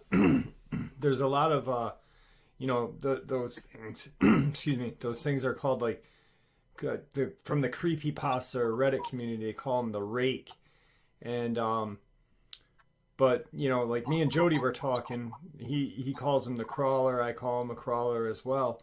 But there's been a lot of stories where people have seen these two, the Dogman fighting with with these creatures. I had a guy that was down south. I don't remember the state, but he actually, he went looking for a Dogman, and he'd actually seen one of these creatures. He was on like a 2-story deck looking down, and he'd seen on, the ground one of these creatures, and later on in the night he had heard like a skirmish going on. And he had said that they're kind of like mortal enemies fighting. They're very strange looking, and I 100% believe in those crawlers because there are so many real videos of them, just from regular people like you and I going out in the woods and getting startled by them. And they're absolutely terrifying to look at. Right. Did you see that video of that little boy had went over to where they had built him a fort, and they went to open up this gate, and somebody said, "What is that, a cow over there?" And he was filming, and next thing you know, this rake or crawler come out of there going up the hill after them. And they turned around and took off running. No, I never saw that. It's on YouTube. If I can find it, I'll send it to you. Yeah, I never saw that. I've seen a couple where there was one, couple kids were in the woods, and these are just kids, and for them to make this video, if it was a fake, to make it look real would have cost a whole lot of money to do with the equipment. But whatever this thing was that they stumbled upon, it was set up on a tree, and they were walking through the woods, and they were like, what is that? And it kind of peered out on the side of the tree. It looked like it was hanging off of the tree, and it just dropped down onto the ground, and they started running away from it, thankfully enough. And everything ended up okay because obviously the video was posted. But it's just terrifying to see something like that. I don't know what they are. I don't want to know what they are because they really freak me out. I mean, I can accept Dogman and Bigfoot because I just something about them that I can accept. But these crawler things, I just don't really know what to think about them. I understand. Well, let me ask you this: do you think the sightings of Bigfoot, Dogman, and other creatures, do you think they're increasing? I don't know. People have talked about it. Like, you see it. Hey, why are there so many sightings now? And I think a lot of the sightings that we hear, are coming from different times. You know what I mean? Like 10, 15 years. I'm certain they're increasing they're becoming more brazen with their attacks on things. But with the internet now, I think there's just more access to other people hearing about it instead of word of mouth. Okay, right. I see what you're saying. But I most certainly think that they're becoming more brazen with the attacks and whatever, attacking people and missing people or bodies being discovered, ripped up and crap like that. But I'm not sure if they're increasing or if they've been that way the whole time. I'm sure they've acted that way the whole time to humans. Just internet's. I mean, it's been around for a while. For for my kid, it's been around her entire life. But for us, it's still fairly new. I remember a time when there wasn't internet. And everything was word of mouth or TV or radio. Amen. So yeah, I don't know. Good question, but yeah, I'd have to say probably about the same. Yeah, well, you bring it up about the internet and stuff, and a lot of people see information on Bigfoot, Dogman, and stuff, and we knowing about these creatures. So I wonder, why does the government continue to cover everything up? People already know about it; they hear about it. Why do they continue to cover it up? Tourism. Yeah, maybe you're right. Money, Yeah. Paper industry, tourism. You got to think like all these places like LBL or, national parks, state parks, this stuff gets out and, people are going to not want to go there. Like feral people in Cadiz Cove. Yeah. Right. So that's a question for you. You ever come across any feral people out in your neck of the woods? I've never run across any. No. Never have. Okay. No. But now growing up, I knew of a couple of families that had, I guess you would say, the father and the daughter, he got her pregnant. Yeah. And a child was born that just sort of didn't act. Yeah. Good, but that's been 40, 50 years ago. Yeah. Yeah. But as far as anybody in the woods and stuff, living in the woods and stuff, I've never run across them. In a way, I hope I never do, unless I've got me a 458 with me. Amen to that. Amen to that. So, now, have you got any other experiences or encounters or anything? One thing I wanted to tell you a little bit. Yeah. You had told a story the other day about a state trooper had went up to this van and that Dogman slipped up behind him. Yeah, in Pennsylvania. All right. Well, there was a similar situation occurred here in North Carolina on the Blue Ridge Parkway. Okay. It's probably sometime last year. There was a lady, and I can't remember whether she had children in the van or not, or it may have been her husband, but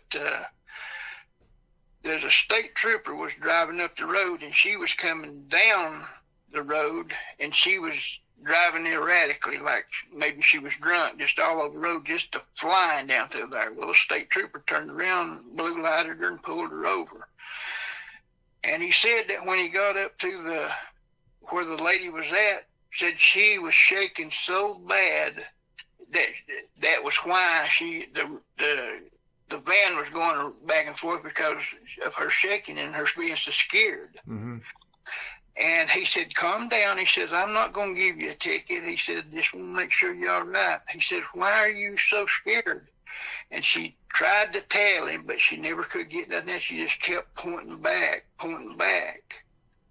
Well, while he said he did notice that there was some scratches and stuff on her van.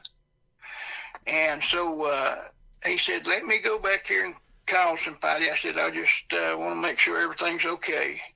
And he went on back and got in his patrol car.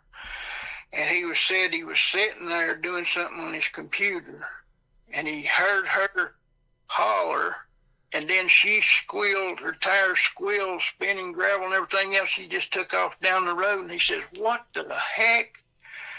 He says about that time he just happened to look in his side mirror and he saw a wolf-like creature on 2 feet coming up the back of him.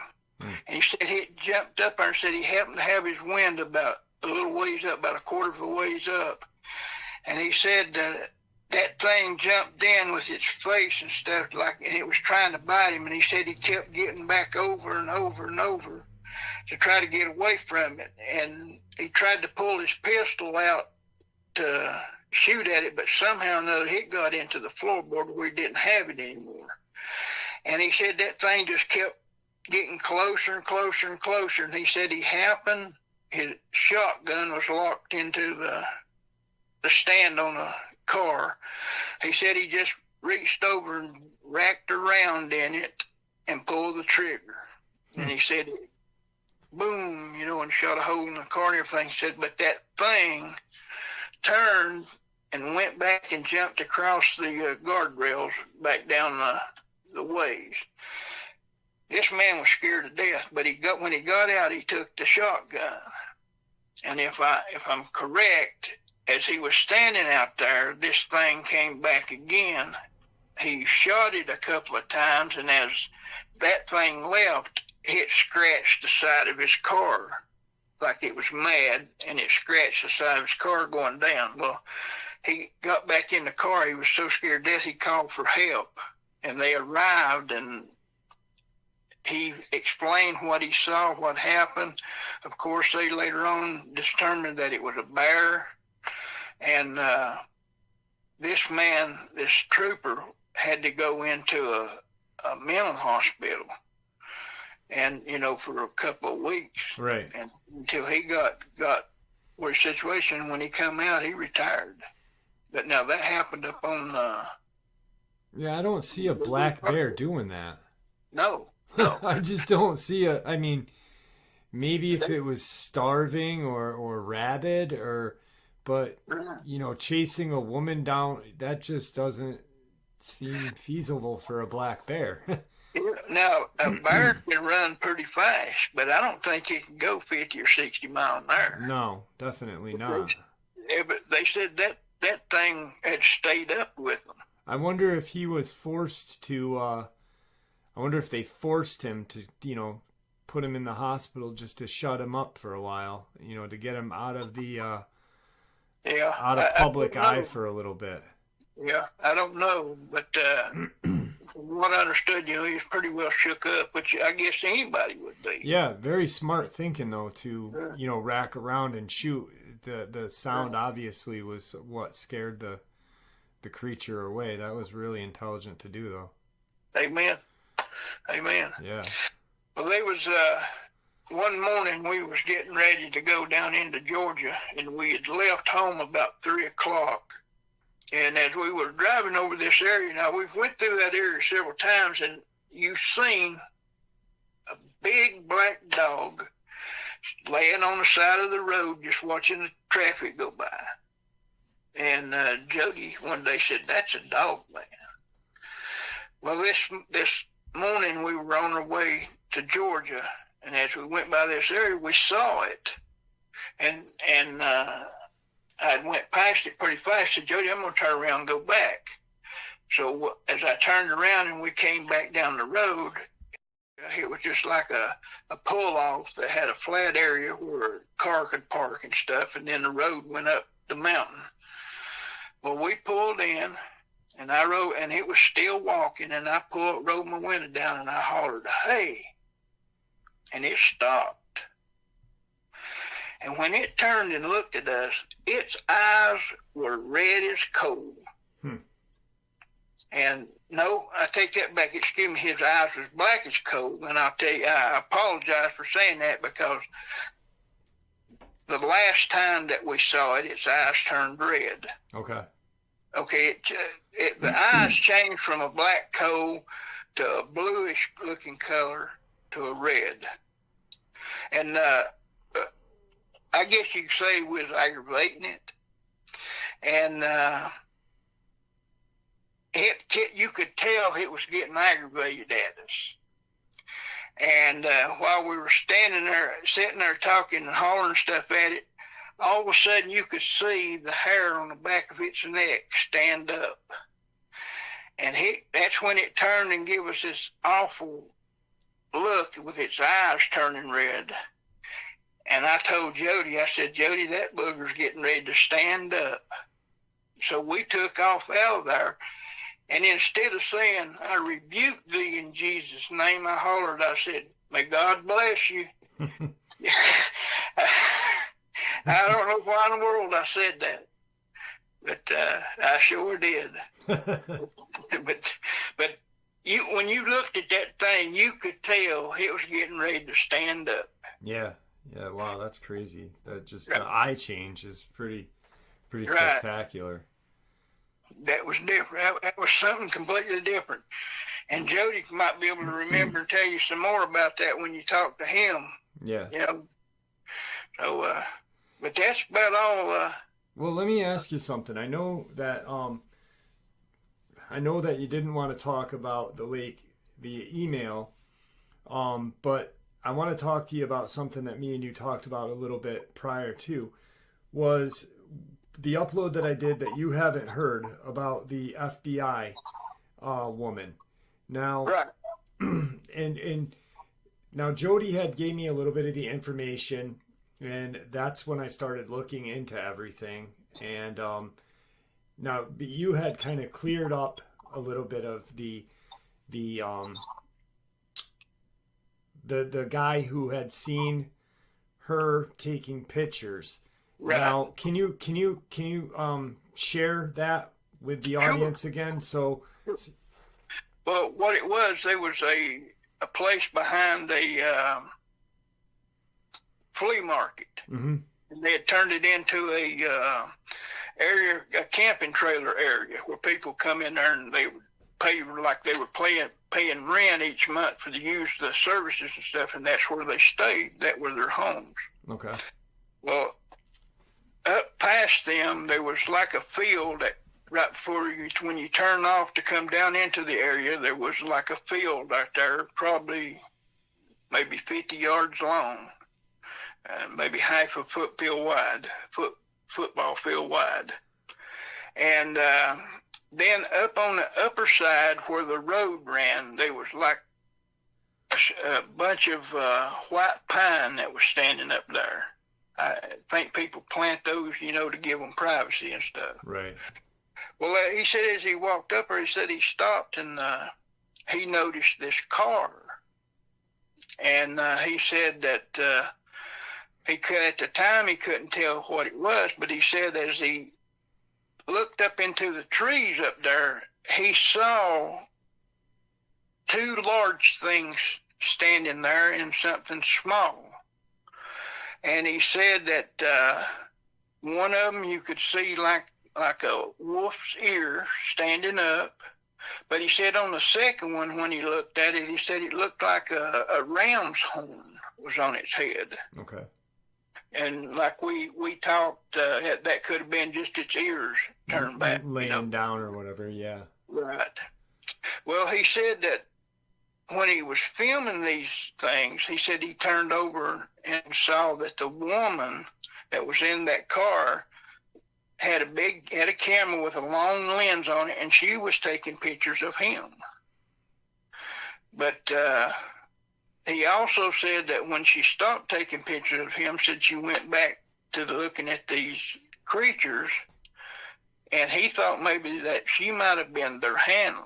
Mm-hmm. Because when she left, they left too. They were not seen anymore. Okay, yeah. Yeah, and that wasn't too long after that the Kathleen Miller was found, the FBI agent was found dead.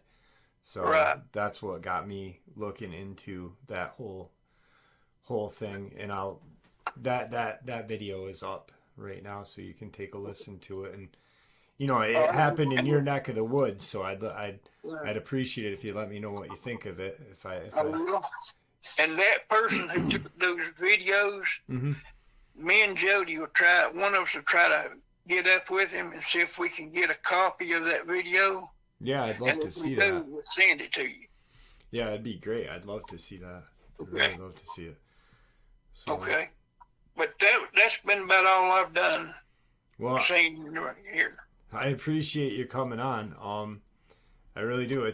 I've talked to, like I said, I've had Jody on a couple times, and I when Jody reached out to me the last time, I said, listen, tell your brother that he sent me that email and I've never shared it yet.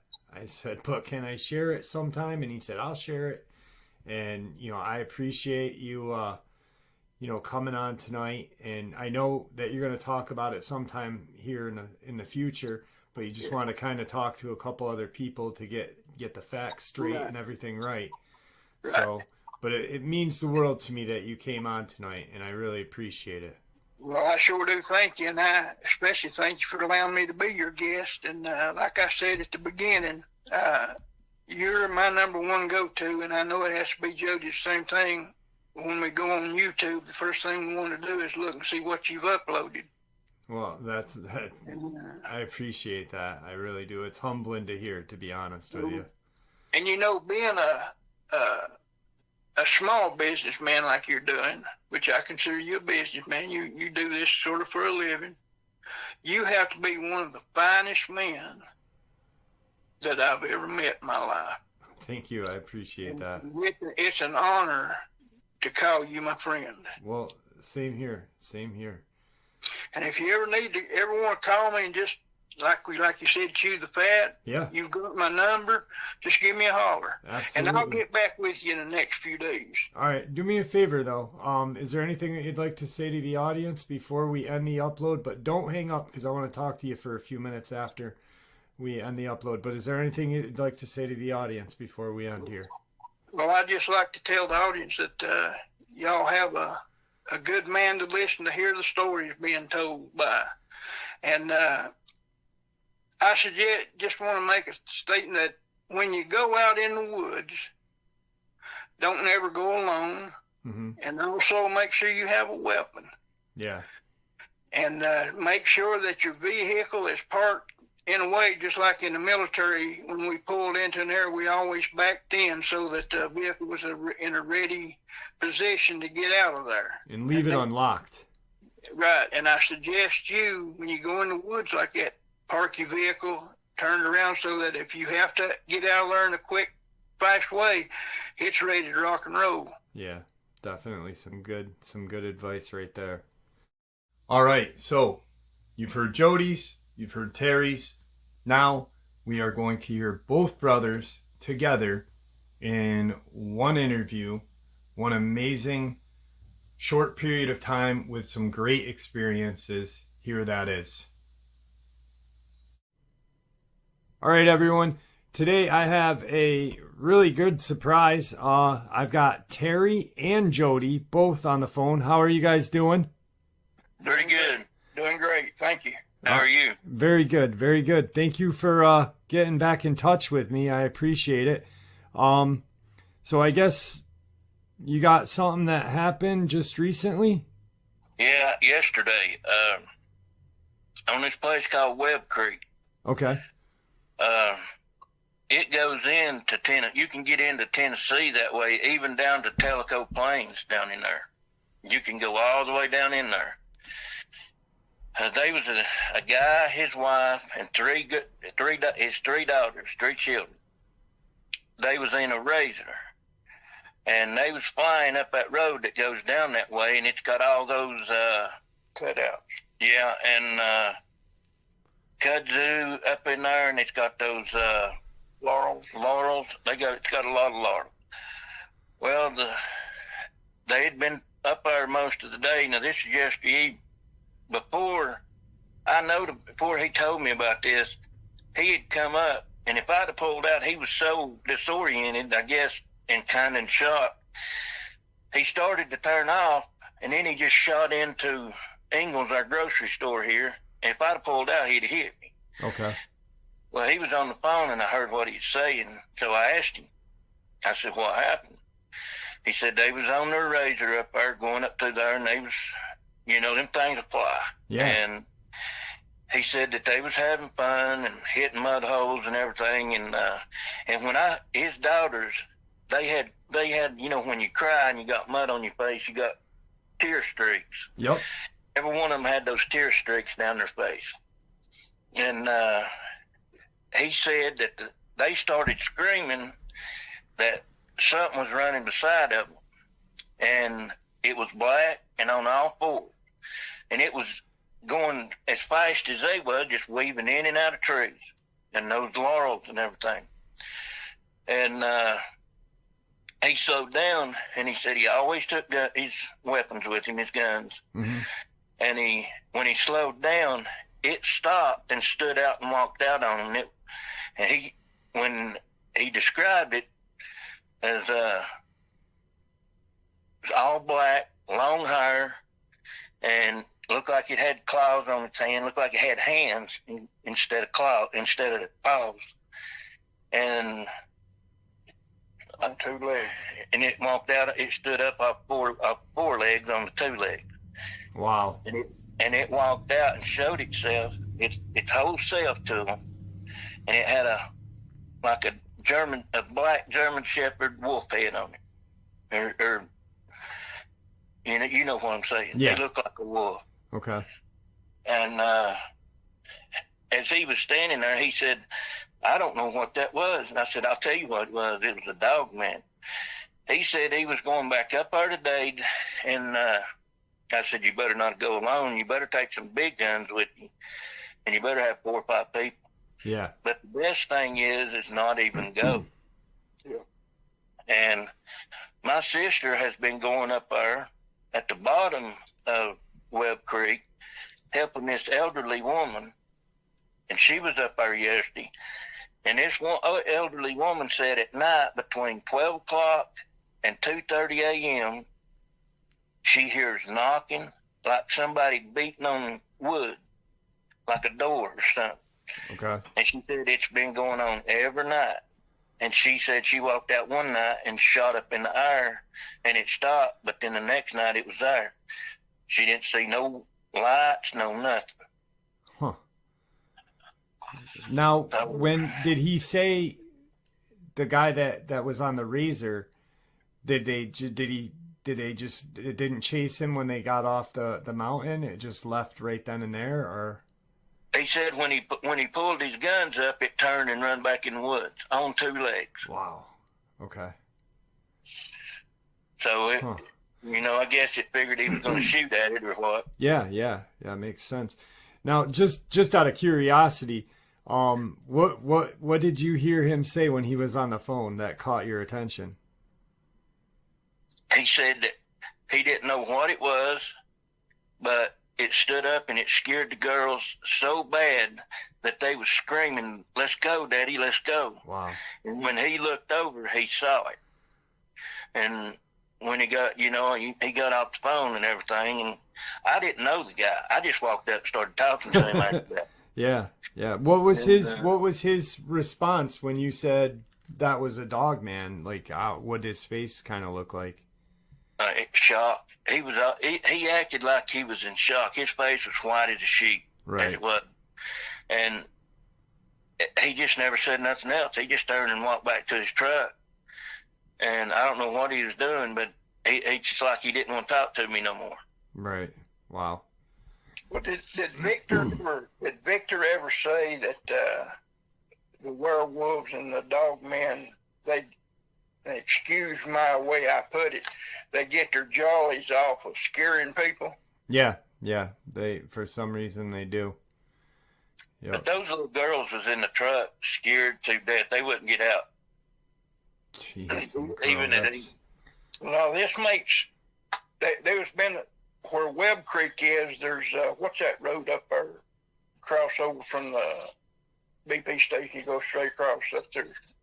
Beaver Creek. Beaver Creek. They're probably maybe a quarter of a mile apart from each other. Okay.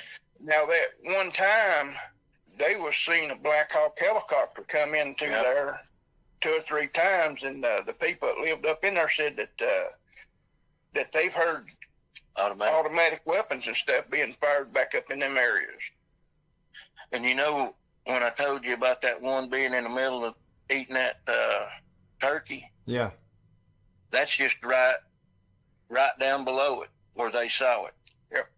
And then they said after they heard that automatic weapons fire up there, the Black Hawk come out there with a big net underneath it and looked like there was something heavy in the net that they flew back over.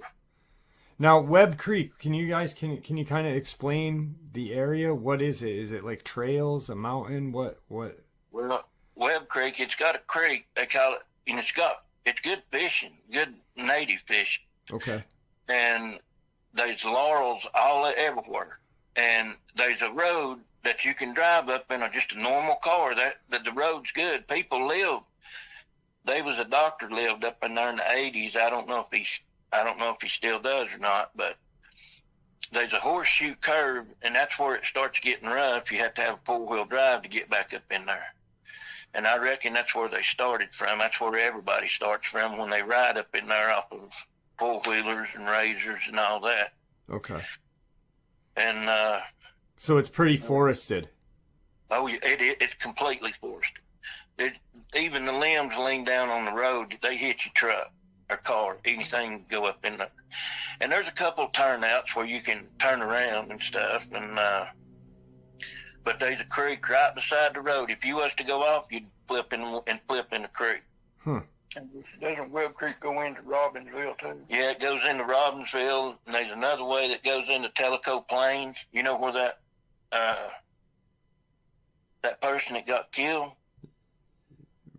Which person? You remember we was talking about Telco Plains? Yes, the girl. Yeah. It goes straight into it. Oh, that's okay. And let's see, it goes into the Indian land over in there in Robbinsville. What's that place called? Gosh, you haven't asked me. Was it a reservation or something? Yeah, it's kind of like, it's not like Santee. Cherokee. It's Santee, and that's the lake over there. Plus, they got Indian community. a big Indian community on this place over there. And let's see, Kind of like almost where the FBI agent was right. killed. Yeah, exactly. Yeah. Okay. It all connects. Yeah. Because the second you said the Santee or whatever, I was like, wait a second, that's where the FBI agent was killed out there. Yeah. And then that road where my grandson and them saw what they saw, that forestry road also runs alongside of Webb Creek going into Robbinsville. Okay. Yeah. Huh. So it's all of it connects, and and also the government has put a facility or took over a place called American Thread, and out beside it out there in the parking lot, you can see all the black SUVs and stuff that they've got out there. That there's a big white, it looks like it's plastic around it. Okay. But it's real tall. Looks like it's got layers on it and stuff. But it's got a fence around it and everything. So I don't know exactly what they do there. And of course, yeah, like you said, nobody knows what the government is doing. Yep. But hopefully they're protecting us. Yeah. Wow, that's insane. Wow, I cannot believe that. That's all connected, that area, and Now, yeah, it's not far to get into Tennessee. And my son, down in the Unaka territory, he bought a house down there, and it's nothing but woods. And right behind him, there's a campground, and he's working on buying the campground, and it makes a lot of money during the summer, and people even camp there during the winter.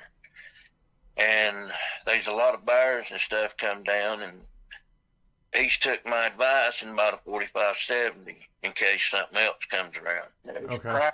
prime Dogman, Yeah. Bigfoot country. That's where a lot of people see stuff. They take down in there. They take care of their own business. See, usually if a law gets called down there, it's to a body. right. Yeah. Right. That's where you kind of just do your own law, and Right. yeah. So now, Terry, you had said something to me about going out into some woods, you and Jody. Yeah, I told you that I was going to try to locate the person or someone that. Okay. Really Yeah. quick, if you don't mind, can you refresh, not my memory, but this is just so people know what we're talking about. Well, I really don't want to talk Okay, about about that, about the lake area, what we were talking Yeah. about. Okay. About the Okay. house where the Dogman were. and Yep. stuff. Yep. Okay. Yeah, what it is, we're going to take a camera and we're going to go up there and we're going to film from the time we go in Mm-hmm. until the time we get to the house, if we can get to the house. I'm not sure whether they've got it fenced off or what, but if we can get to the house and talk to the people, whatever we filming and stuff, we'll be sending it to you for exclusive. I appreciate that. When you drive down, take pictures or kind of maybe get a film of that whole drive through and the forested area. Like I was telling you with that female deputy from North Carolina, when she would take pictures of the geez, I'm crow. The invasive plant there that grows, kudzu. Kudzu, yeah.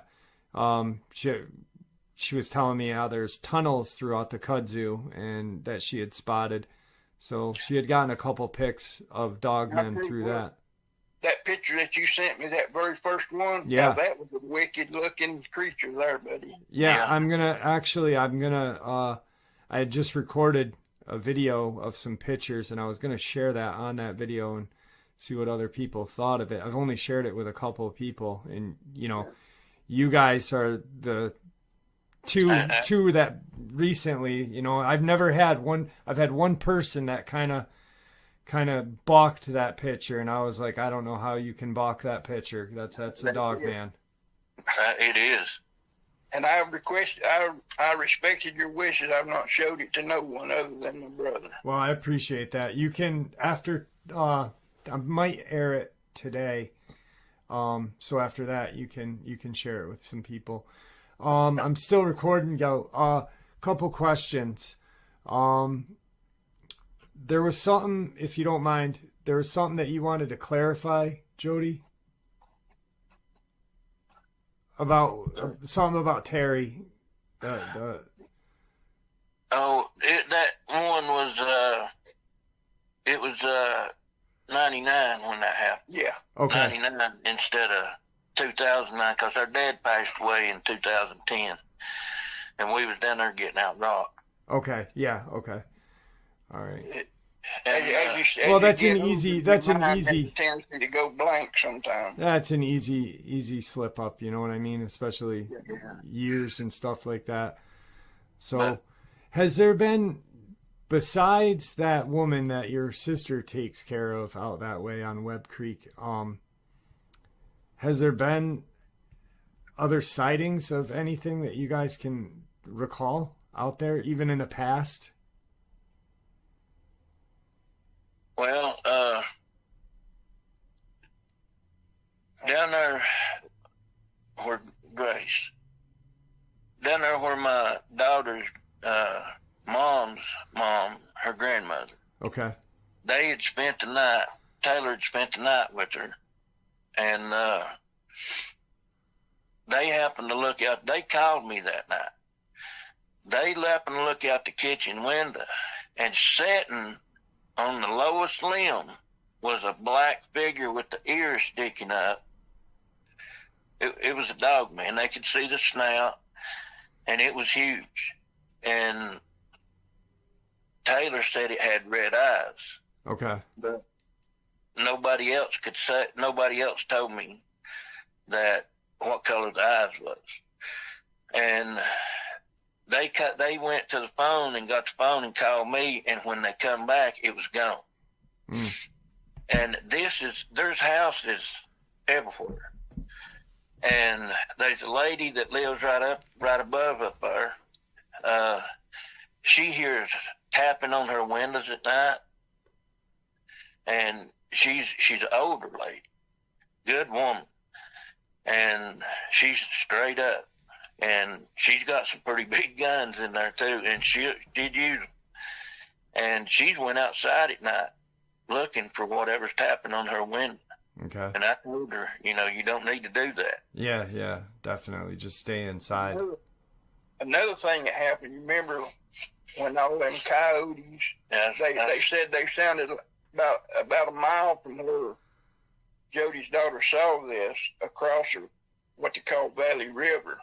They said they heard what they thought was a war going on. Said these coyotes was a screaming and a hollering and like fighting and everything going on. The next day, was it Game and Fish that went over there? Right. Okay, it's her uncle, Taylor's uncle, had went over there and coyotes was wiped out. They was unknown. Ripped apart. Yeah, ripped apart and were dead over there. Wow. So whatever got a hold of them tore them apart. And see, there's trash dump. The dump is there. Okay. So they'd be in there eating. Yeah. They're, not only are they apex predators, but I believe they are, you know, an animal of opportunity, you know, with like roadkill and dumps as well, you know, like any kind of predator. Bears do the same. Yeah.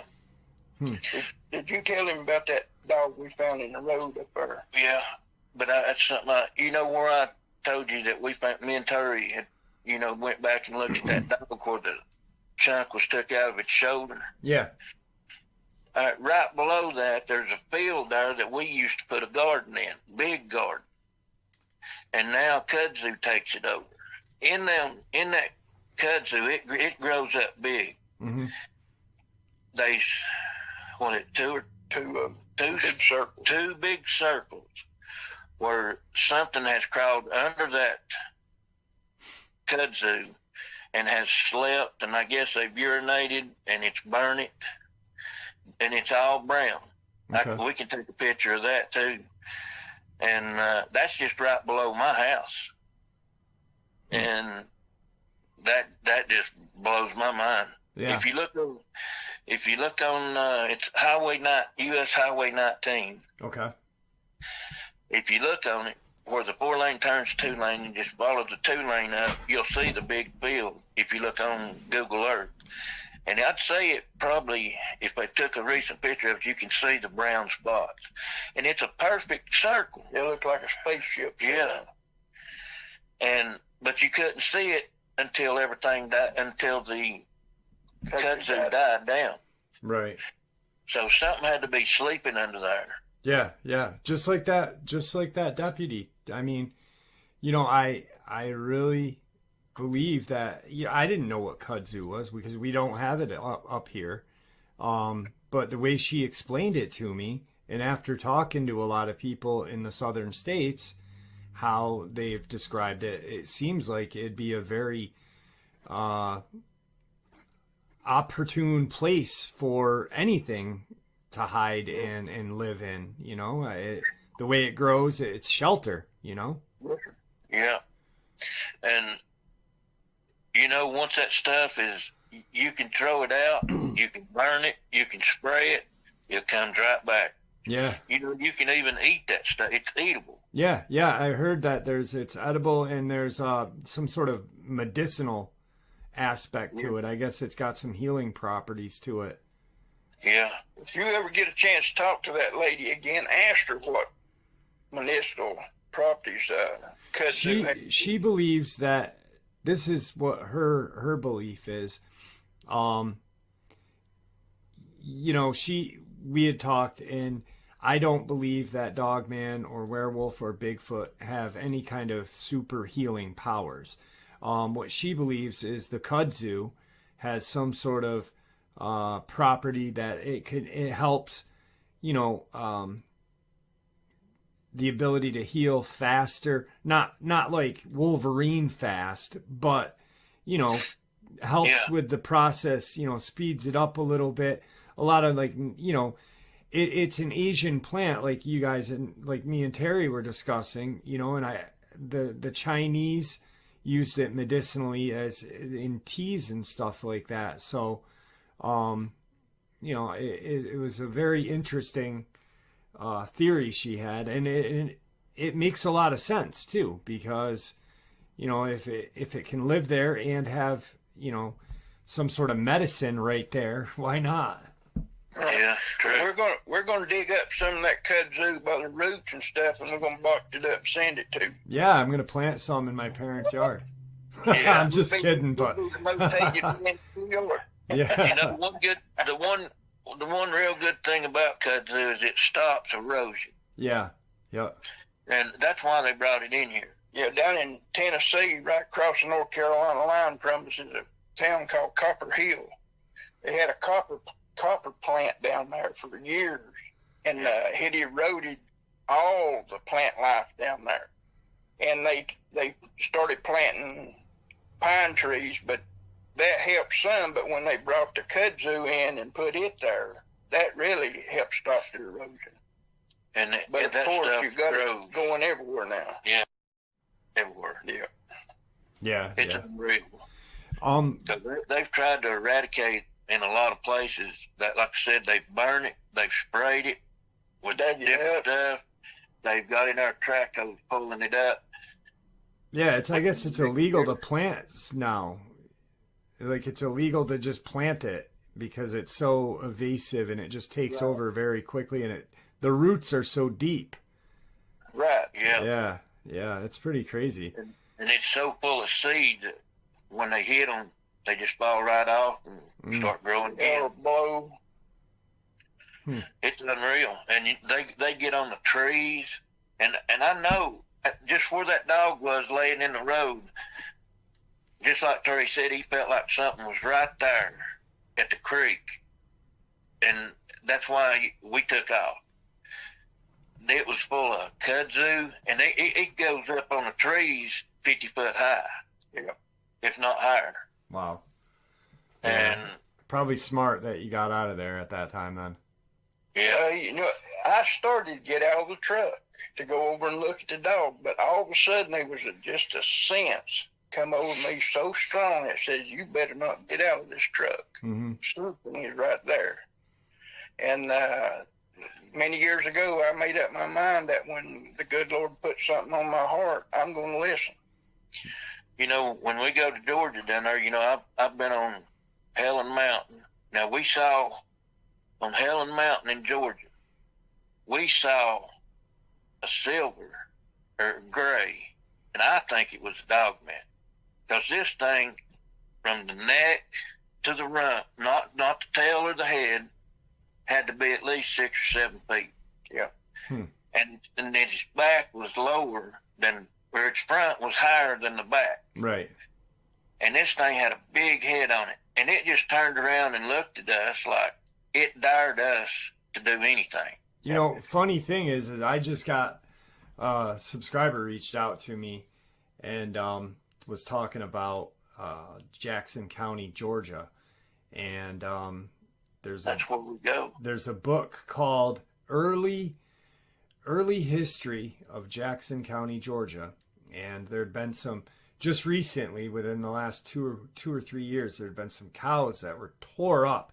Not surgically. There was, about 6 years ago, there was some cattle that were, surgically taken apart. But these ones had been really slaughtered, mutilated. But in this book, they sent me a couple pages. They took a photograph of the pages. And the early founders of the town were describing a Dogman word for word. And the book is still available to get. You can buy the book online. So I bought it. I'm waiting for it to come so I can check it out. But yeah, they called it the wog, and it was a wolf-like creature that was the size of a small horse. Dang. Well, you remember when I shot that, after that, I shot that Dogman. Yeah. And then a week later, I shot that fox. That was Jackson County, Georgia. Now, is that where you shot the Dogman, was in Jackson County? No, that was Oglethorpe County. Okay. Where the fox was looking dead at me and come up on me was in Jackson County. That's where I was living. Yeah, and it was you had a weird feeling about that fox. Yeah, and it just disappeared. When I shot it, they wasn't no hair, no nothing, no blood, no nothing. That's weird. And Shay that was with me, he couldn't believe it.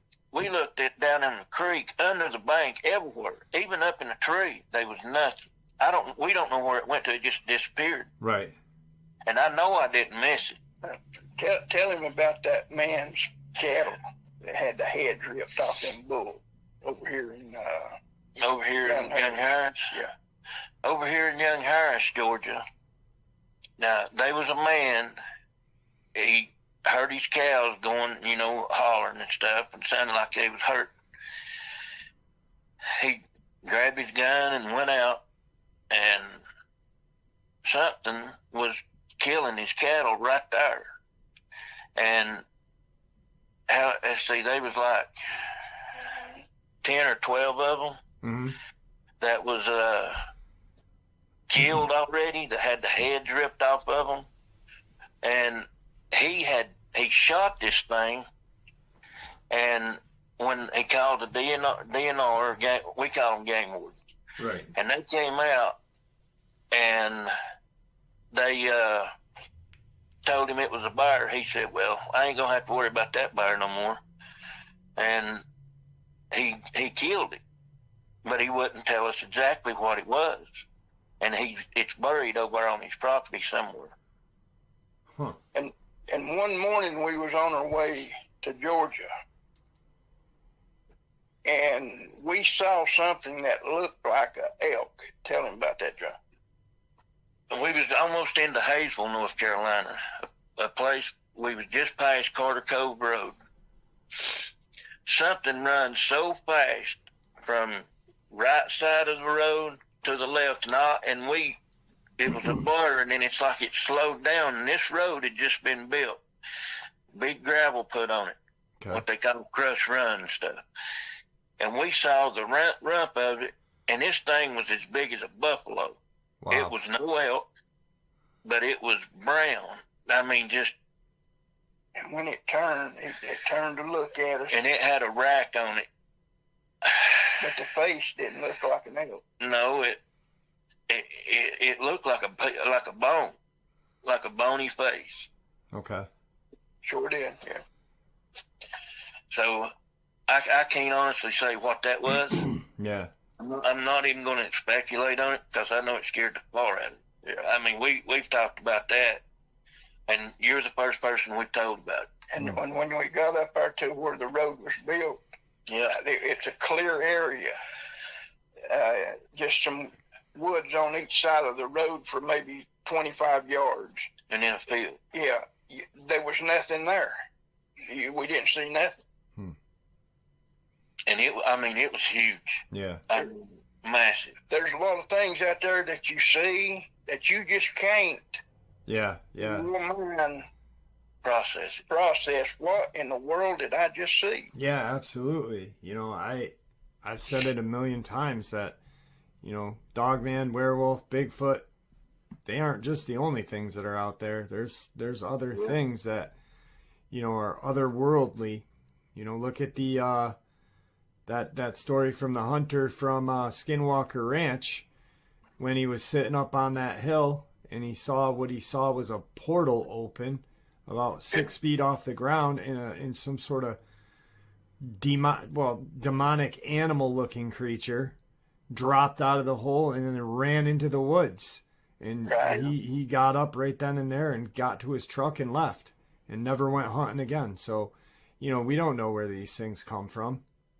Exactly. And they also was talked about them big bulls they had 4 of them that they went around and seen them, but when they come back around, they were gone.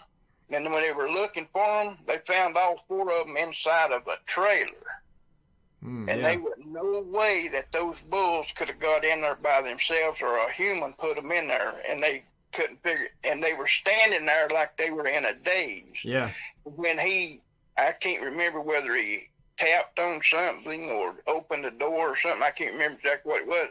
When they come back to reality, they started tearing that thing out, trying to get out of there. Yeah, because they crowded themselves coming out. They, you know, just like anybody that's been around farm animals, you know, really knows, like they're not that intelligent, and they'll crowd each other to try to get to the outside. Yes, sir. Yeah. I've asked myself, how, other than a UFO, how did they get put in there like that? Yeah, that's a very strange place. That's a whole different entity. Me and Jody have always talked that whatever we see, we don't never tell a lie about it. Yeah. Because a lie will always come back and bite you in the rump. Not only does it, you know, it haunts you, but, you know, it really it really messes up cryptozoology. You know, it puts a false kind of narrative on the things, and, you know, it makes people not believe. Yeah, it makes us look like we, you know, our aluminum foil hat's bigger than what it really is.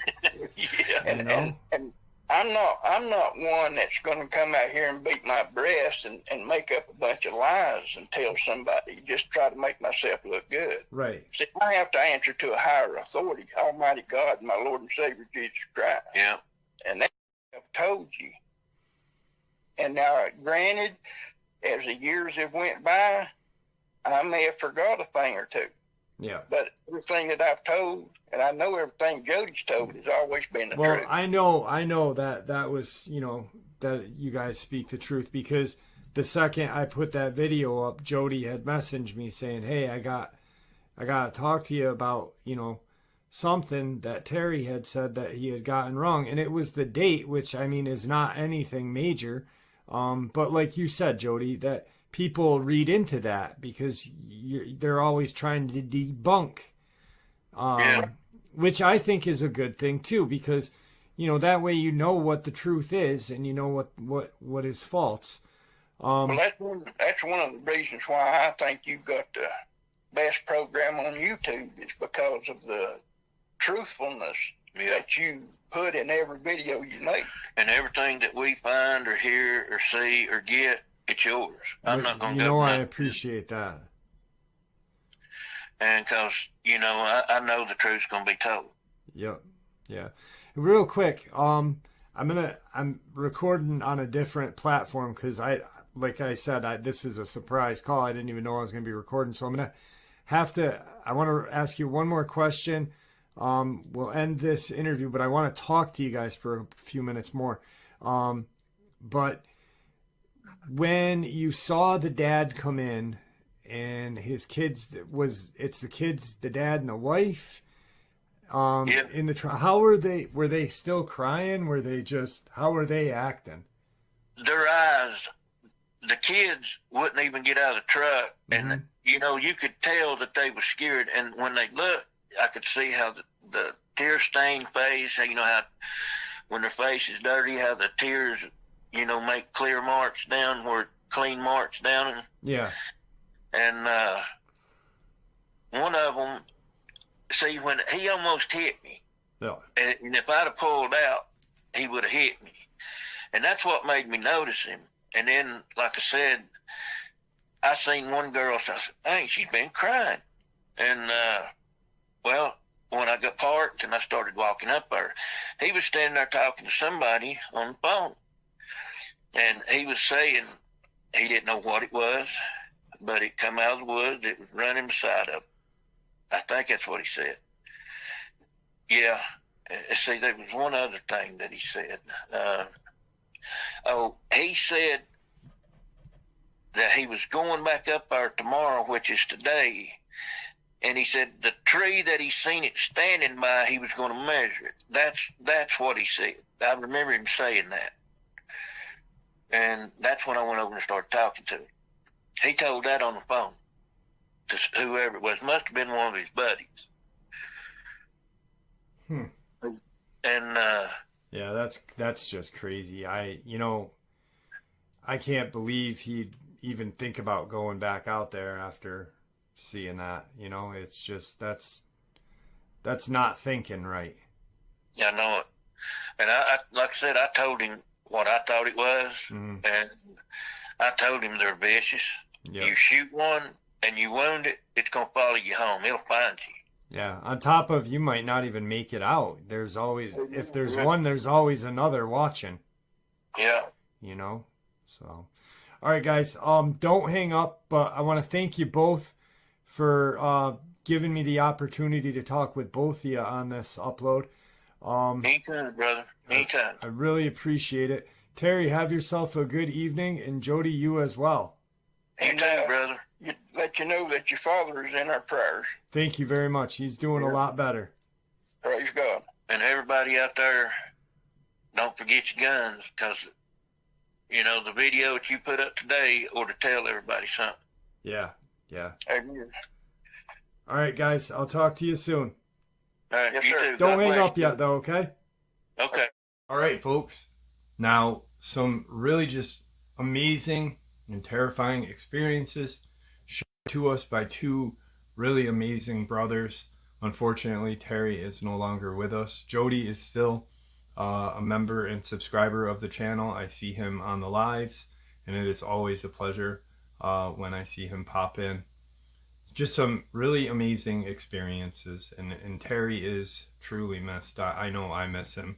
So with that, I'd like to thank you all for supporting the channel.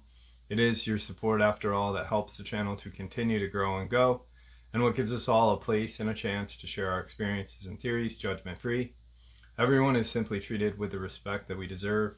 Stay safe, happy, healthy, and ever vigilant. Keeping an eye on our children, pets, family, and our friends. These creatures are real. These events have happened. Share this information with those you love and care about, and it may just help save their lives someday. Until next time, never stop asking questions, never stop searching for the truth, and God bless you all.